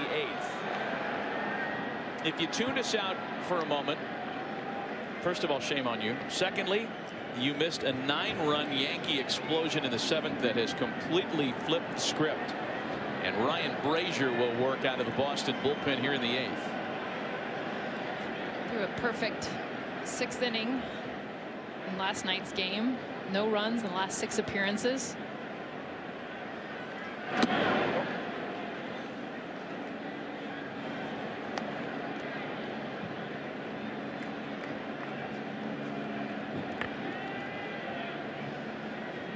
Couple of changes defensively, by the way, as we start this 8th inning behind Ryan Brazier. Post those for you in a moment. 1-1. The count to Gregorius is swinging a mighty drive to right center field, and that one is gone.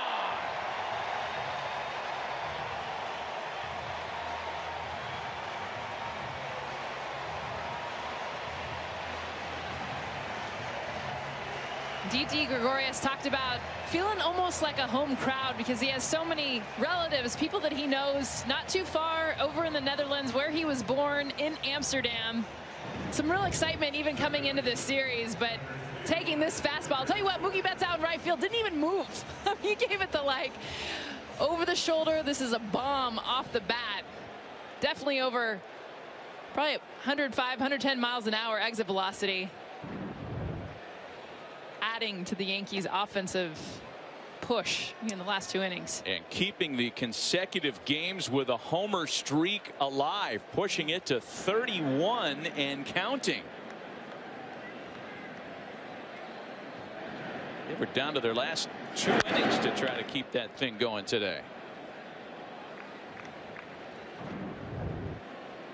Launch angle 24 degrees, 105 miles an hour off the bat. And it's cool, you guys, to hear the crowd, and everyone gets excited for a home run, but when you see 100+ miles an hour, 416 feet hit, I mean, 60,000 people here are like, they don't see that. Yeah, I got news for you. Even the Brits that have never watched baseball before are tired of launch angle. Ground ball off to bat of Gleyber Torres, and a fine play there by Devers at third for the first out.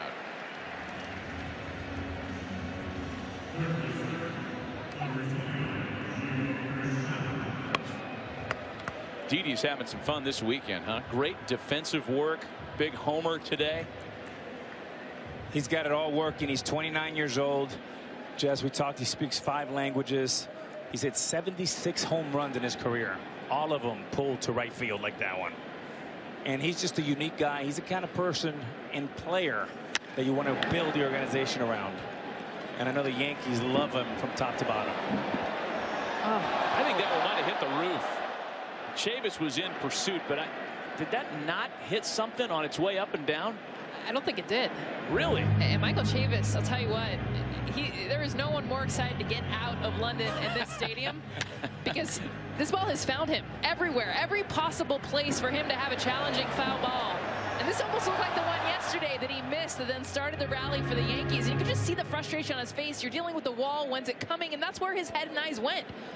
He picked up that wall still 4 feet from it. But when you're running that far, doesn't matter how many times he's had to do this play. Every time he thinks that wall is coming sooner than it is. And just at home, I know that looks pretty easy, right? Yeah. How can you not catch a fly ball? He's going about 120 feet.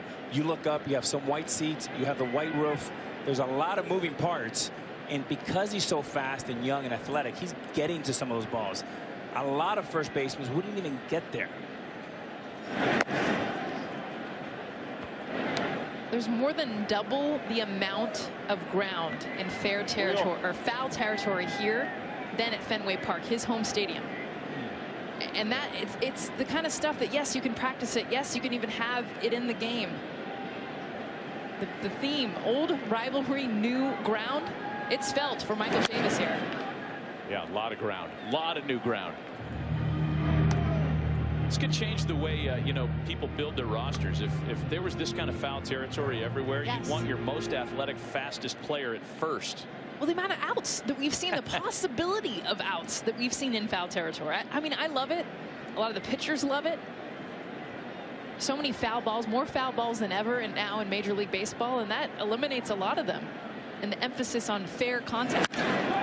Urshela lines it to shortstop. Eduardo Nunez moved over from second base to accommodate Marco Hernandez, who's playing second now.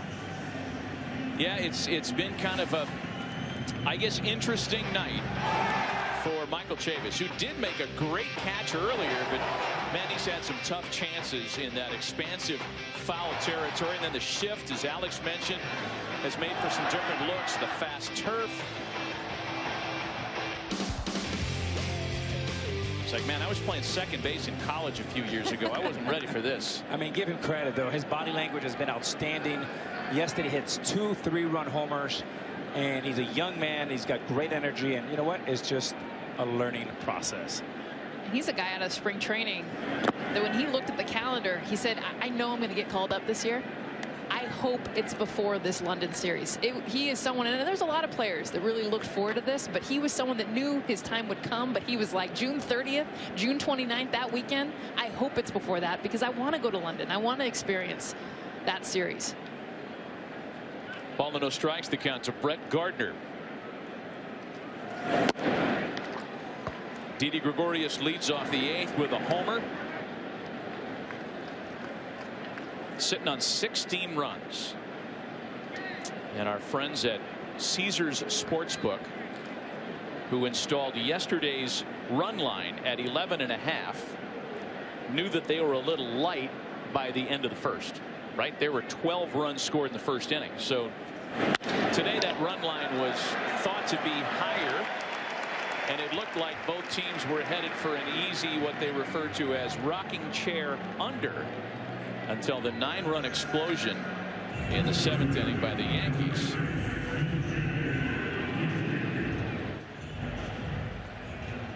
There it is. We talked about this earlier. 46 combined runs in the series. Tied for the most ever in any 2-game span in the long Red Sox-Yankees history. So if you're the Cubs and Cardinals and you're watching this game right now, knowing that you will be here in London next year at this time, I mean, obviously if you're a hitter, you're like, get me there as soon as possible. I mean, everyone's numbers have gone up from the offensive side. But if you're a pitcher, yeah, you don't want to draw the short straw and get this series. Maybe you find a wedding or a graduation that you need to take a day for.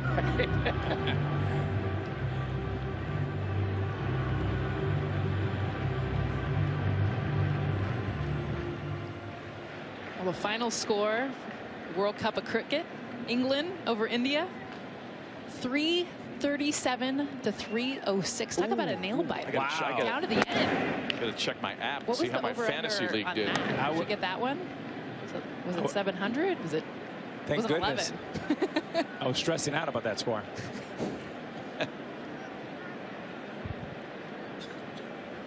A ball and a strike is the count to DJ LeMahieu.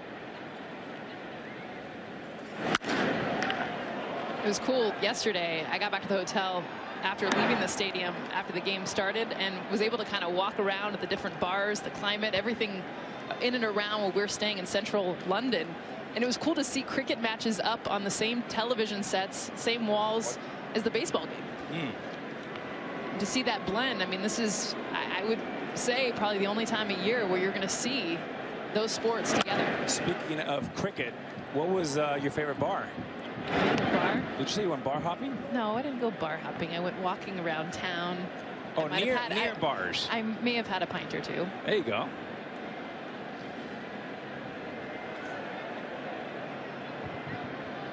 I'll tell you, I am jealous, Matt and Jessica, that I never had an opportunity to play here. You talked about, you know, making up graduation, and I don't know, we're kidding. And there's another rocket. Oh, boy. Just another rocket to right field. He started out 0 for 3, and he's going to end up with a 3 for 6 game. And when you look in the dugout right now, you'll see all these guys laughing and smiling.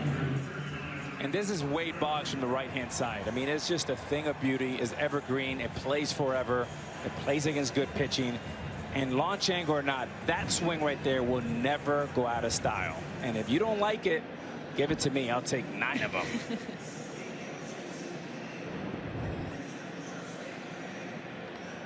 You know you've reached another level when you get a base hit and they show the dugout and everybody's just, yeah, that's what I expect, of course.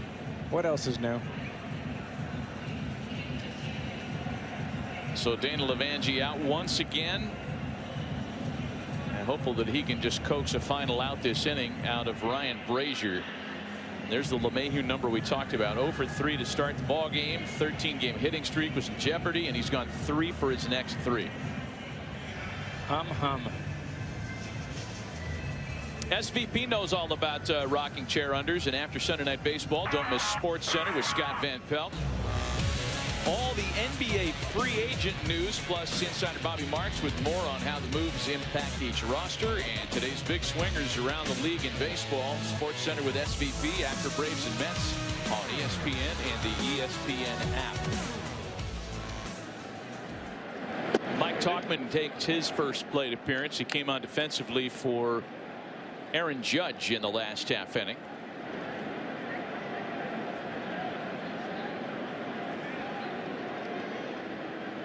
Mike was recalled from AAA Scranton just a few days ago. This is already his 4th stint on the major league roster.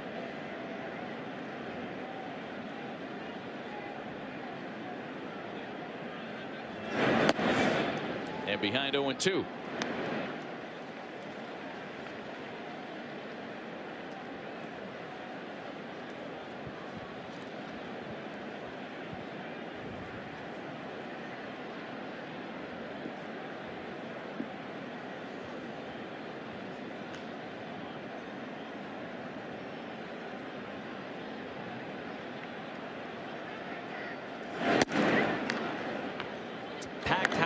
In each of these 2 games here in London. Sold out yesterday and sold out today.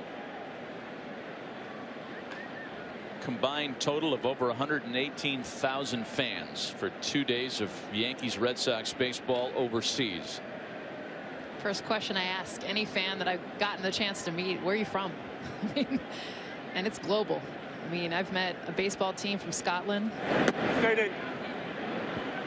Boston fans from LA, the Netherlands, England, all over the place.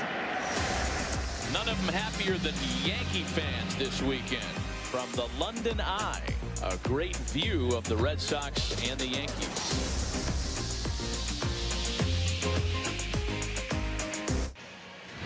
Thursday here in London, John and Linda Henry's Boston Red Sox Foundation home base and the UK program Walking with the Wounded, one of Prince Harry's principal charities, gathered together at Kensington Palace. The charities raise international awareness and funds for all veterans and their families suffering from the invisible wounds of war. Almost $1.5 million was raised, and that will enhance critical programs for both of these vital organizations.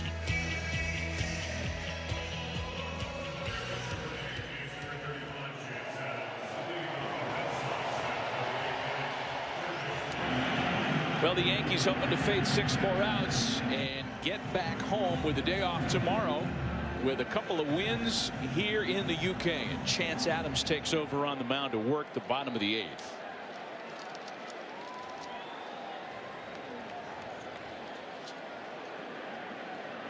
Adams making just his 4th appearance of the season. He gets Rafael Devers and Bogarts and J.D. Martinez for Boston. Red Sox started out with a bang. 4 runs in the first, 3 homers that inning, and it looked like it was going to be another one of those back and forth games. Pitching established itself in the middle innings. Luis Cessa and Eduardo Rodriguez namely. But everything changed when the Yankees scored 9 times in the top of the 7th inning. 2 balls and a strike to Devers.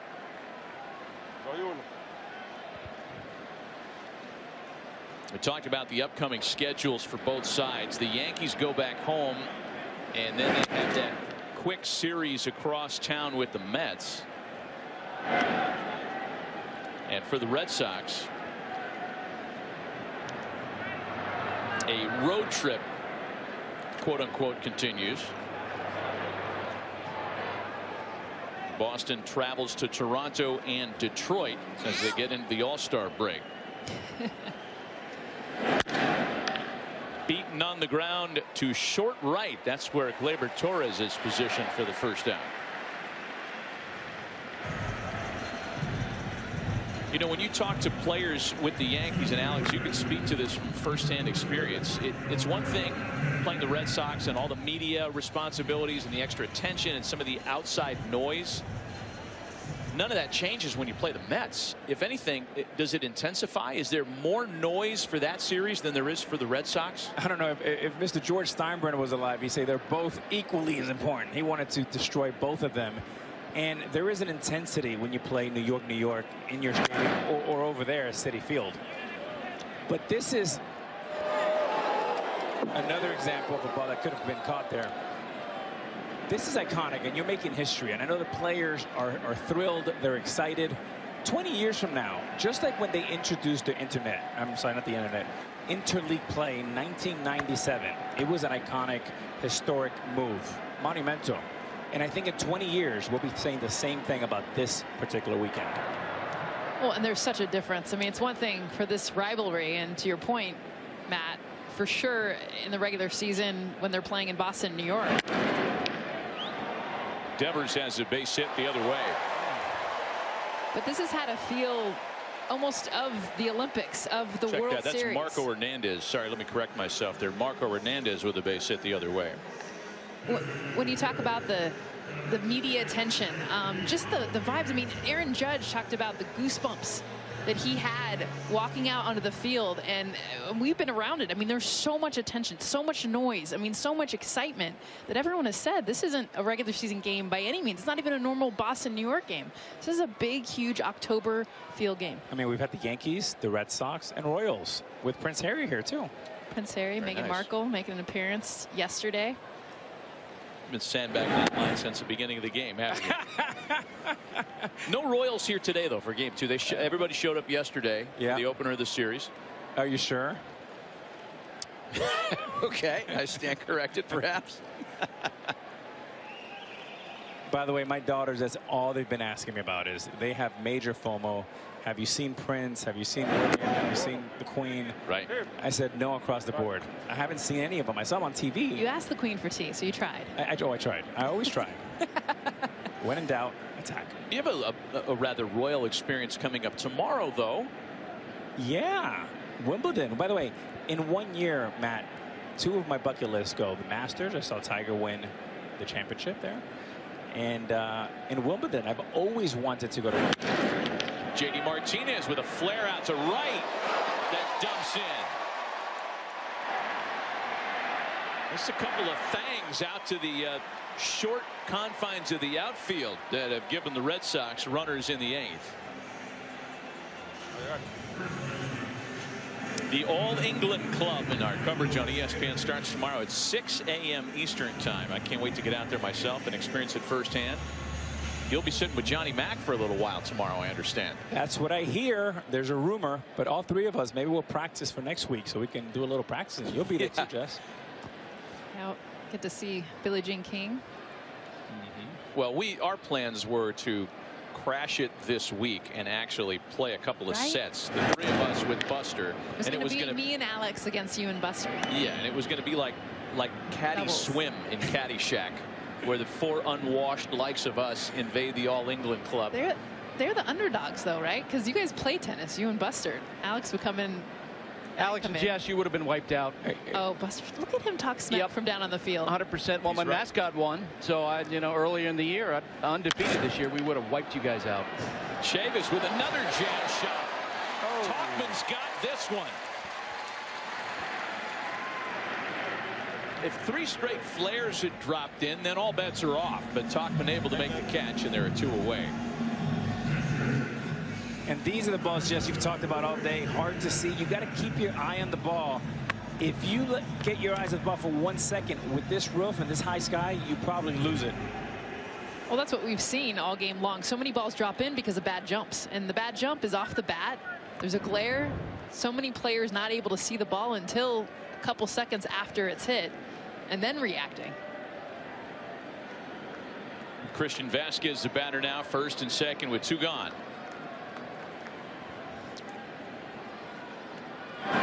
You know, as I contemplate whether or not Buster packed his all whites to play at Wimbledon this week, I ask you this question, Alex, because you brought up George Steinbrenner's name earlier. The fact that both teams are wearing their home uniforms here, meaning that the Yankees are wearing pinstripes on the road. How would that have been received by Mr. Steinbrenner? Would he have been on board with that? Interesting. Well, first of all, you have to have a nice tight haircut and shaved beard, clean. And I don't know. It depends maybe on what kind of mood he was. But he was very proud of his pinstripes. And I can see him saying, why not go across the pond and represent with those kind of regal pinstripes. Okay, I get that. Special exception. Yeah. Guys, he absolutely would have loved it. And I'll tell you why. Got a little bit of evidence for you. Remember, he was on the cover of Sports Illustrated once as what? George III, right? Riding the horse. I think he would have loved it, especially because the Yankees are playing this game because they are baseball royalty. That's right. Good point. Great point. Ball that gets away from Sanchez. It advances the runners.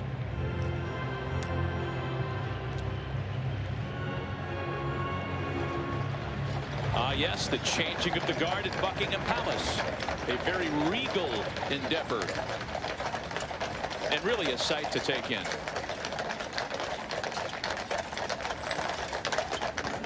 Not to take anything away from the Clydesdales in St. Louis. It's just a little different over here. The Budweiser Clydesdales? Yeah.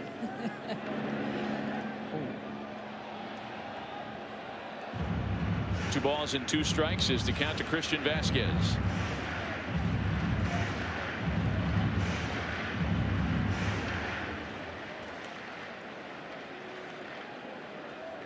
People are congratulating anyone who gets the foul ball.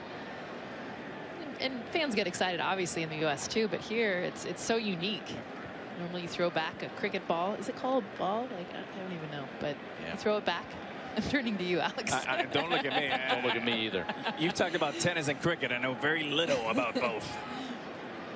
But here there's such an excitement to be able to keep it. It's a gift. Two balls and two strikes to Christian Vasquez. Runners at second and third with two gone. A comfortable 8-run Yankee lead in the last of the 8th with two gone. Oh, Vasquez with another flare. It's going to bring in a couple of runs. You know, nothing hit particularly hard this inning, but very effective. 12-6 New York. He hit it like he threw it. A soft slider. And just perfect placement. Like a wedge, a wand in his hand. I mean, just beautiful half swing, a little wedge there, like a balata on a green. Bite. And just the reason why those are so great, the minute you hit it with 2 outs, you know those are 2 ribbies. Contact, 2 ribbies. Here's Jackie Bradley Jr. now.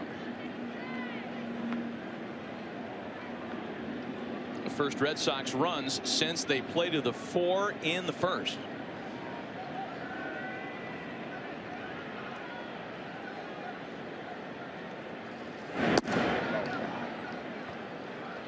Two balls and no strikes to Jackie Bradley Jr.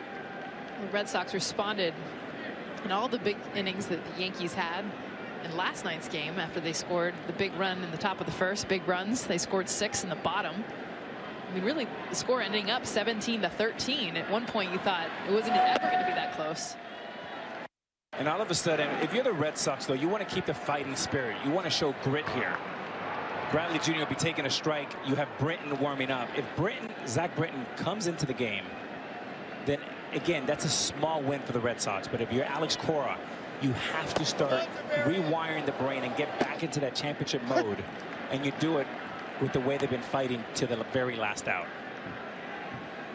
3 balls and a strike to Bradley, looking for more 2-out damage here. In fact, for the Red Sox, in scoring 19 runs in the series, 13 of the 19 have been scored with 2 out in an inning.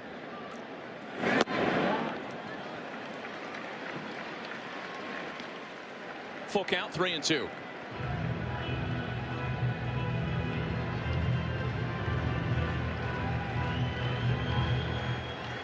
Good.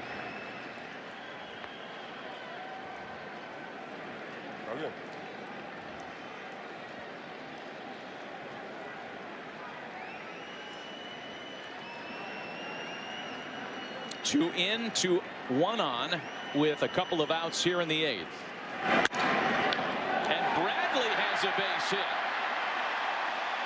Vasquez had a nice lead at first. He'll get no farther than third, however, and the inning's still going in the 8th.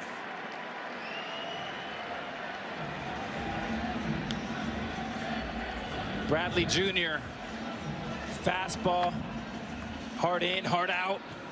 And Alex Cora mentioned Bradley Jr. the best game of the year for him last night, and having another solid game here today, showing more confidence and more swagger. It's been his month. I mean, since the calendar turned to June.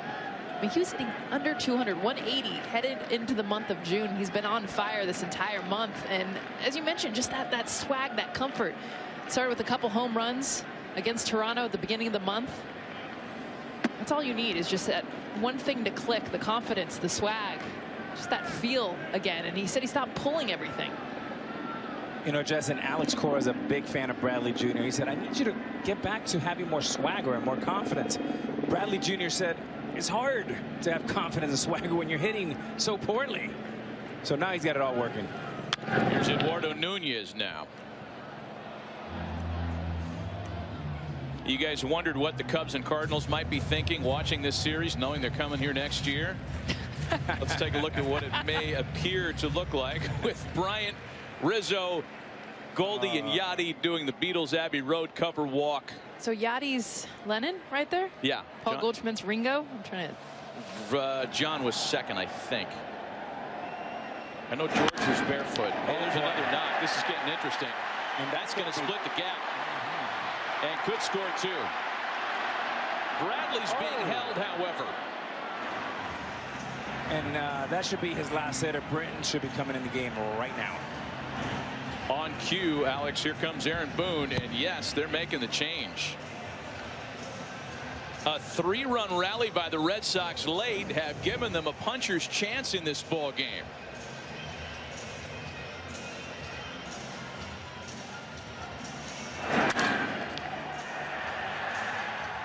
All 3 of the Red Sox runs in the inning have come with 2 out. A pitching change for New York. Nobody taking any size lead for granted this weekend. We'll be right back.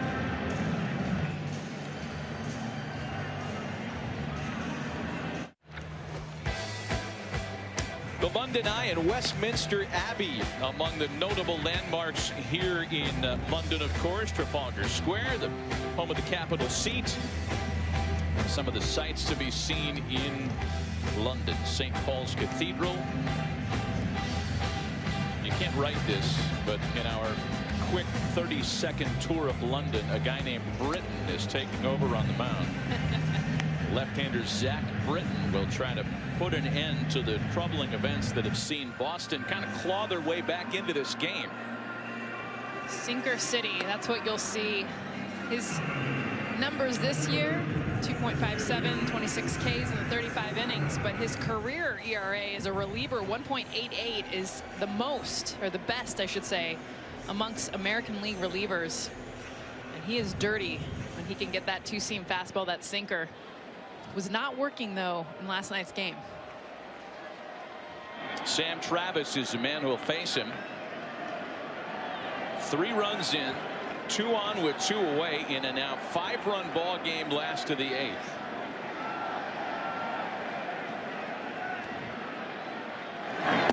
So of all the theories that were offered as to why the crooked numbers yesterday and why all the runs, I know Zach Britton had his own thoughts. Yeah, talking to him, he was one of the ones pregame that was like, have you heard about the aerodynamics, about the airflow? I mean, he was buying in. And he said, I'm not making excuses. He's like, I will tell you this. When I tried to throw my sinker, I could not snap it. I could not get it to move the way I normally do. Travis hits the hole. Another run scores.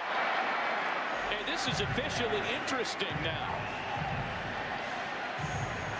12-8 New York.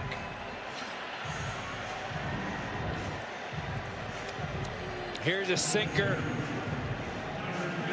Base hit, beats him to the spot, gets through RBI, and right now, if Chapman came into the game right now as he's starting to warm up and start loosening up, this is a safe situation, not for Britton, because he inherited runners, but for Chapman. Britton is one of the rare breeds that throws 92% of the time you're going to see one pitch, and that's a sinker ball. Another 2-out run scored by the Red Sox. Been something of a theme certainly this weekend and all year, as those numbers indicate. And here's Betts for a 5th time. The scary part, Alex, is if you throw 92% of one pitch and that pitch does not work, which is what he said and what showed last night, he had nothing else to go to. He rides and dies on that sinker.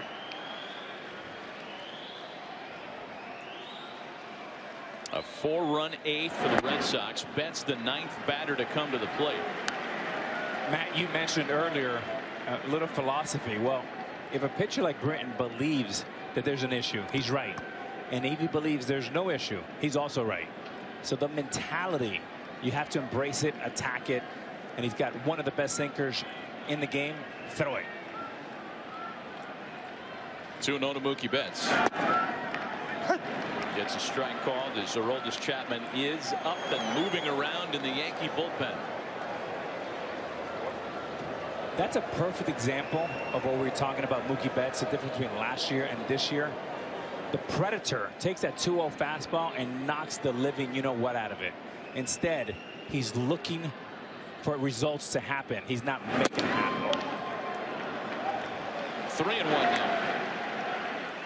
And that's called being in between. And that's the worst place you want to be as a hitter. If you act with conviction, if not lay off. Outside the home run that you see, not a lot of success against Zach Britton for Mookie Betts. Tying run standing in the on-deck circle. And there's a strike to Betts to fill the count. And there's a sinker ball. This ball came all the way back. And it's a strike. As a hitter, you think this ball is in, but because of the late movement, when you come back and see it on video, you'll see, boy, that ball came all the way back. Full count, 3 balls and 2 strikes. Travis will get a head start off of first. And it's ball 4, and the tying run will step in at the plate. Wow. That was even a better pitch. And home plate umpire Carlos Torres flips the coin and says, not this time. And indeed, it was a strike.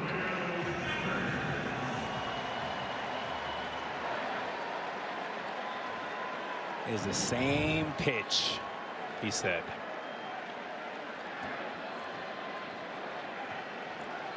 Rafael Devers was the noisiest Red Sox bat at the start of the series. He'd been 9 for his previous 13.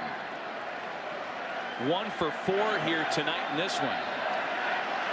And he gets an opportunity that a lot of Red Sox fans thought might not have come up tonight, and that's to tie the ball game. And Matt, Nunez at third base, one of the most aggressive runners. Any wild pitch, he's scoring.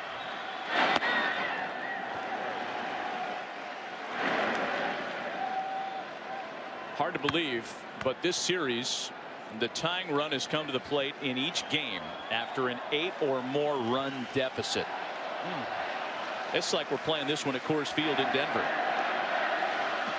Never die attitude for the Red Sox.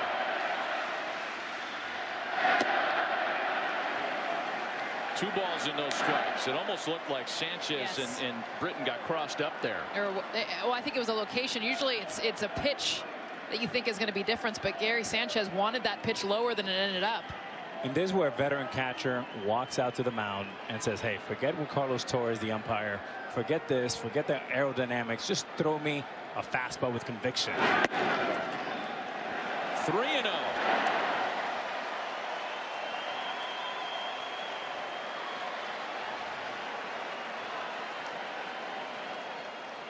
Devers led off the inning with a ground ball to second. Nobody had a sense for what was coming next.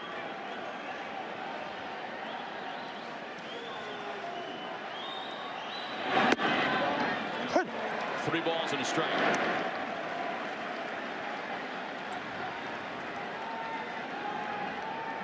And this ball can be anywhere inside both boxes. Devers is going to take a healthy, strong cut. Was not happy he took that 3-0 pitch.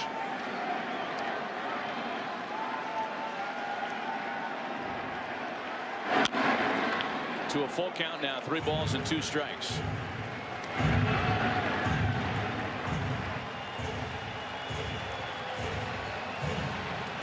With 3-2, the runners will be released. And with Mookie Betts' speed at first base, a long single makes it a 1-run game.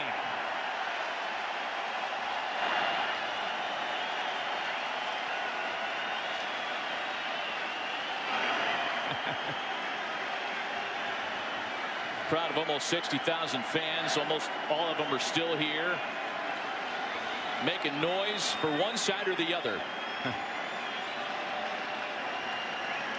The 3-2. And Devers puts it in play to the right side. LeMahieu has it and tags him out. Boston battles back for 4.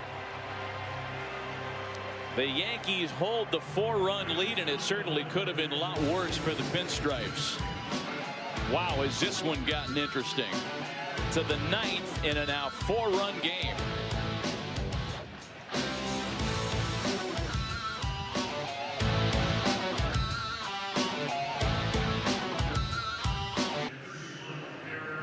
Hey, quick trivia question. What stands 7.2 feet tall, weighs 13 plus tons, and has a 200-kilogram hammer? Yeah, Big Ben. Under repair as we speak. It's almost completely enclosed, and the clock tower is not functioning as they fix up Big Ben. And from Trafalgar Square and the shores of the Thames, here in London Stadium for another pitching change and a whole different storyline in a now 4-run ball game as the knuckleballer Stephen Wright goes to work in the 9th.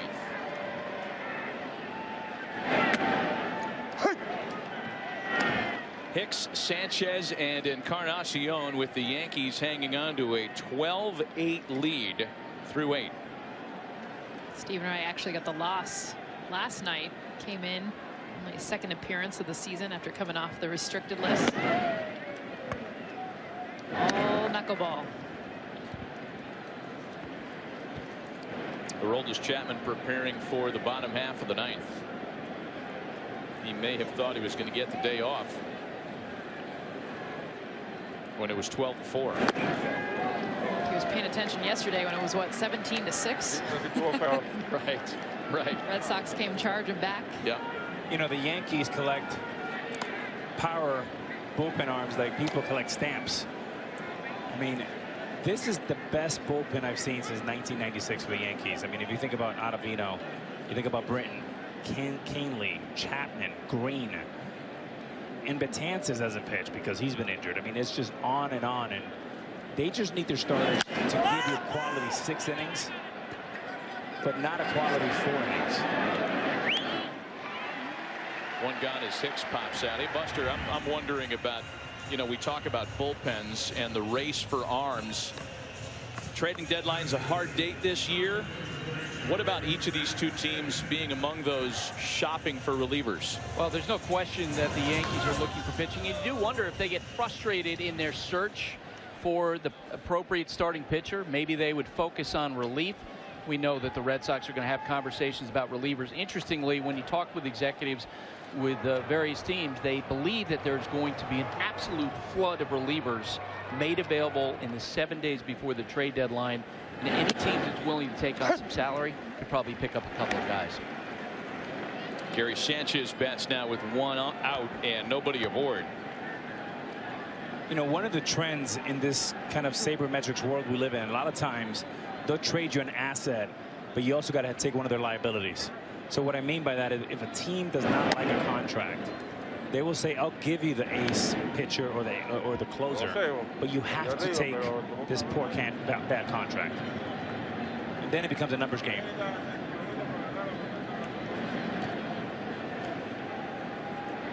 I think that realistic list of shopping teams at the deadline, it's going to be more defined than ever with that hard date set. You got to define yourself as a buyer or a seller. There's no having it both ways this year. And I love the move. It's a great adjustment. Players appreciate it. Fans appreciate it. But as a player, you want to know who's going to be in the foxhole with you down the stretch. Ball and 2 strikes.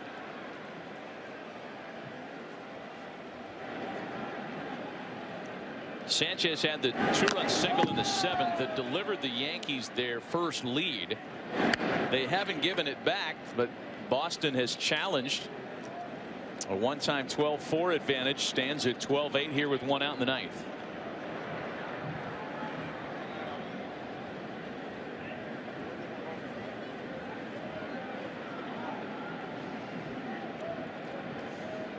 You're out late with your kids and you say, don't worry, he'll sleep in the car on the way home.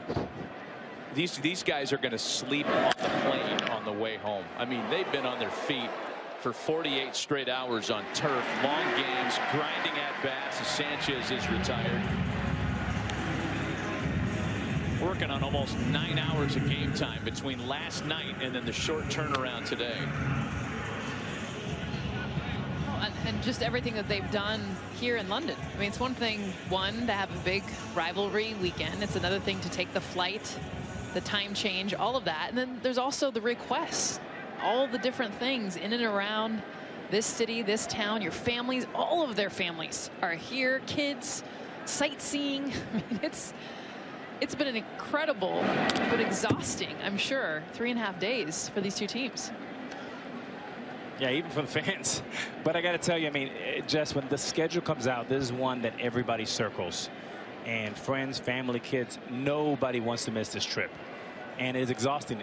As a player, when I played against the Red Sox or the Mets, it took me like 2 or 3 days to recover. I remember those long weekends at Fenway. It felt like we were out there for a week. And Monday and Tuesday, inevitably, you don't play as well. You're not as sharp. Well, add 10 levels to that when you come to London and do that across the pond. 2 balls and no strikes. The count to Edwin Encarnacion with 2 away and the base is empty. 8 hours, 54 minutes worth of baseball and counting. In honor of cricket. 50 runs. It's relatable. Yeah. You got a lot for your bang, right? Wow. Cricket outscored us today. They were in the 300s for each team in points. No, it was cool, Alex, to even hear CC Sabathia talk about one of the reasons he decided to come back, not retire, and have 1 more year is he knew that this was a possibility, a part of the schedule. I mean, he was all in. I mean, you're right. And the big fella's enjoying every part of it. Yes, he is. I mean, he's been everywhere. And I think it helps that he knew he wasn't going to have to start this weekend, although he was supposed to be a possible bullpen option for today. But I mean, he's really been able to enjoy all of it. And I think that's a part of your retirement year, your last year. His wife Amber's here, the kids, great family, man. By the way, CC throws some of the greatest parties in his mansion in New Jersey. I mean, I cannot wait to get invited back. It's been like 7 years. Who's counting? All right. The strikeout ends the top of the 9th. The Roldis Chapman will try to seal it up. Last of the 9th coming for the Red Sox.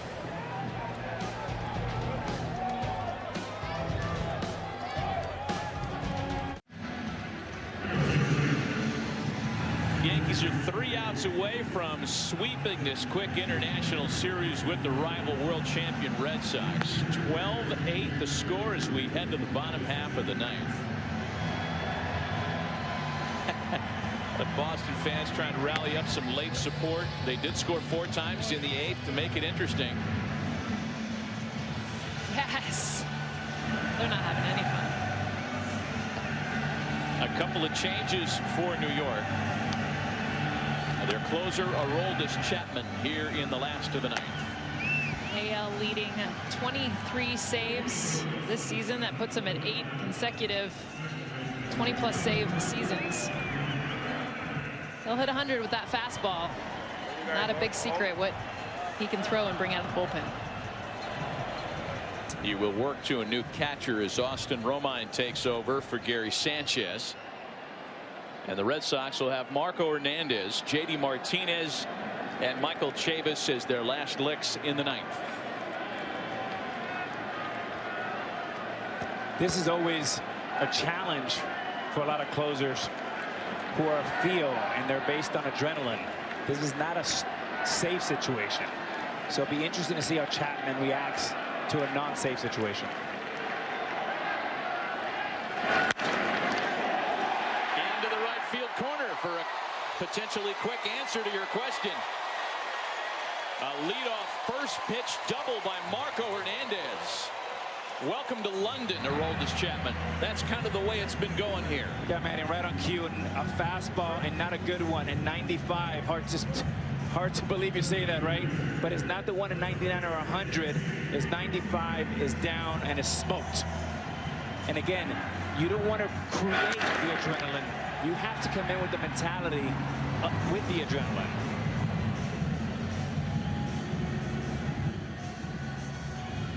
Closers, for the most part, hate coming in games that are not safe situations. I'm not sure how Chapman feels about that, but closers that I've played with. Leadoff first pitch double, and that'll bring in JD Martinez now, who has reached base safely in all of his plate appearances with a homer, a double, a catcher's interference play, and a base hit.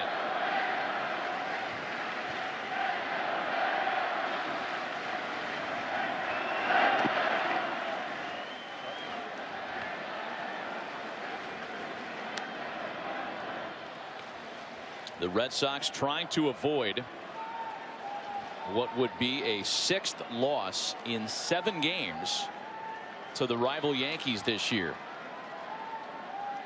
As Jess talked about earlier, much of the season series between these two teams is coming up after the All-Star game.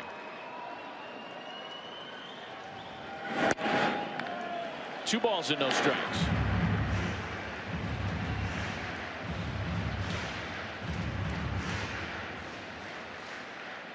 And there's a few signs when you're not feeling your mojo. Usually it's location and movement. And so far, Chapman's 0 for 3. 2 balls and no strikes to JD Martinez, who has been a notorious Yankee killer over his career.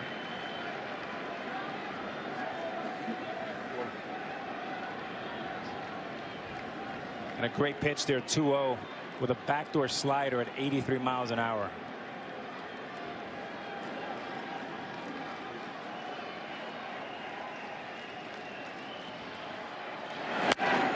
Two balls and 2 strikes. Martinez is a career .349 hitter against New York. So much of that damage was done last year. In the division and posting one of his best overall seasons. He's been hot today. He's got Hernandez at second. And Chapman strikes him out with 99 on the outside corner. That's the fastball we're used to seeing right there. That's 99 that has life and location. And that's set up, of course, by 3 pitches before that. Secondary pitches makes this one unhittable and Bayou.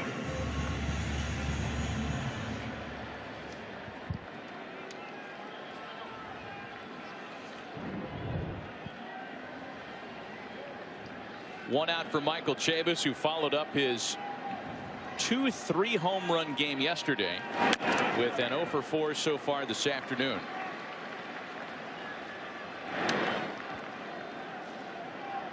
And Jess, I think you hit it right on the head earlier when you said nobody's looking forward to getting back to the comfortable confines of Fenway Park more than Michael Chavis. Foul territory has been rough on him. definitely challenged him. And gosh, he had such a great game last night. The 2 3-run home runs, both in pivotal times to bring his team when they seemed like they were out of it, first in the first inning, then again I think in the 7th or 8th. You know, when you think about the way the Red Sox are rostered currently, nobody anticipated both Steve Pearce and Mitch Moreland spending as much time on the IL as they've had. So a kid that was coming up through the system as a second baseman was pressed into duty, making his big league debut and then switching positions almost. There was some experience at that bag for him, but nothing on the back of the baseball card that would indicate he was going to play almost an entire half a season at first base. And you love the process and the attitude. And attitude won't help you with 100 up top. Now he's got a little focus. He's got the adrenaline. The big boy's got it going. That's 100 four-seamer cheese over the top. And this is what I can do. I mean, look at that. That is middle, Alex. There are not many pitchers that can get away with throwing a fastball down the right of the heart of the plate for strike 3. But when you're throwing 100 and that ball, that fastball can just ride late, you get the strikeout. In 2010, he threw a ball 105 miles an hour. He's got a tattoo in his left wrist with 105 with a little flame. Does he really? Left wrist, yeah. Didn't know that. Can't see it because he's got it covered now with the blue. Listen, if I threw 105, I would put it in my forehead. Last chance for the Red Sox in the form of Christian Vasquez.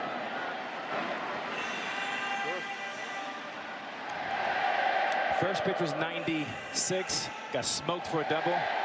He has not thrown a pitch under 99. Like Chapman said, okay, that's enough. Yeah, the hit was a wake-up call. Coming out of the pen, you nailed it, Alex. Okay, there's not a lot of adrenaline sometimes when it's not a save situation. He comes in, first pitch too.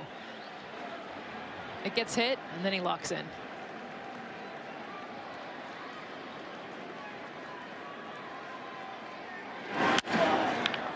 And the Red Sox are down to their final strike here in London.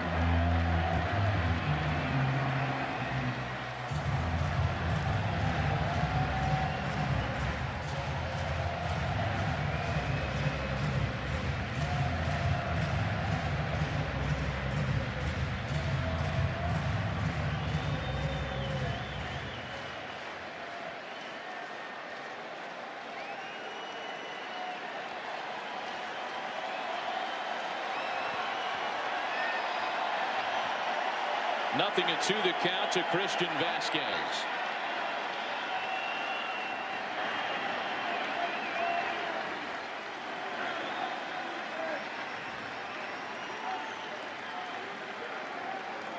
And the Yankees sweep the Red Sox here in the UK.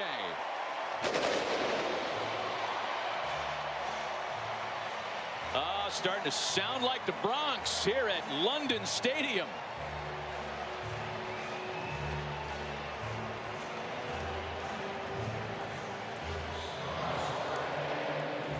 Those 50 runs scored, 65 hits, over 9 hours of some beautiful baseball, guys.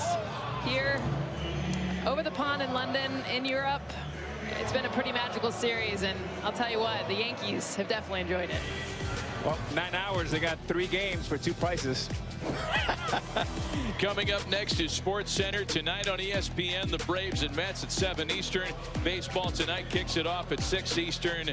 The Yankees are 12-8 winners today. Let's send you out to Sports Center with Hannah Storm and Jay Harris.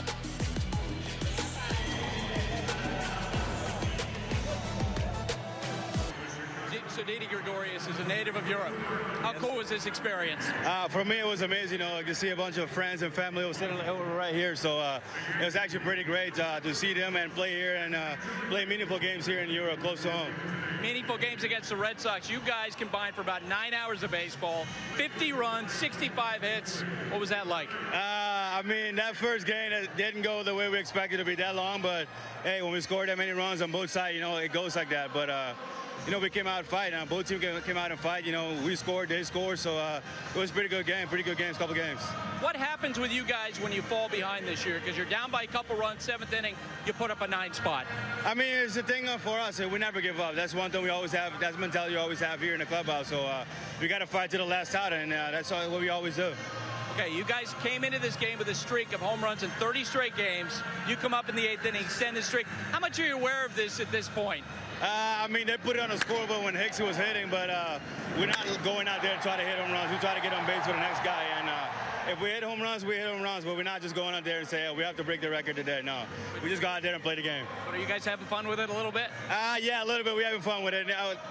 I'm not going to lie, today I was talking to Tyra. I was like, did we just realize nobody hit a home run today? And then the inning after, I ended up hitting a home run. I went right next to him, and I kissed the ball. He's like, yeah, you're going to hit it. And that was funny. It was fun, Didi. Thank you. Oh, thank you for having me. Back to you guys.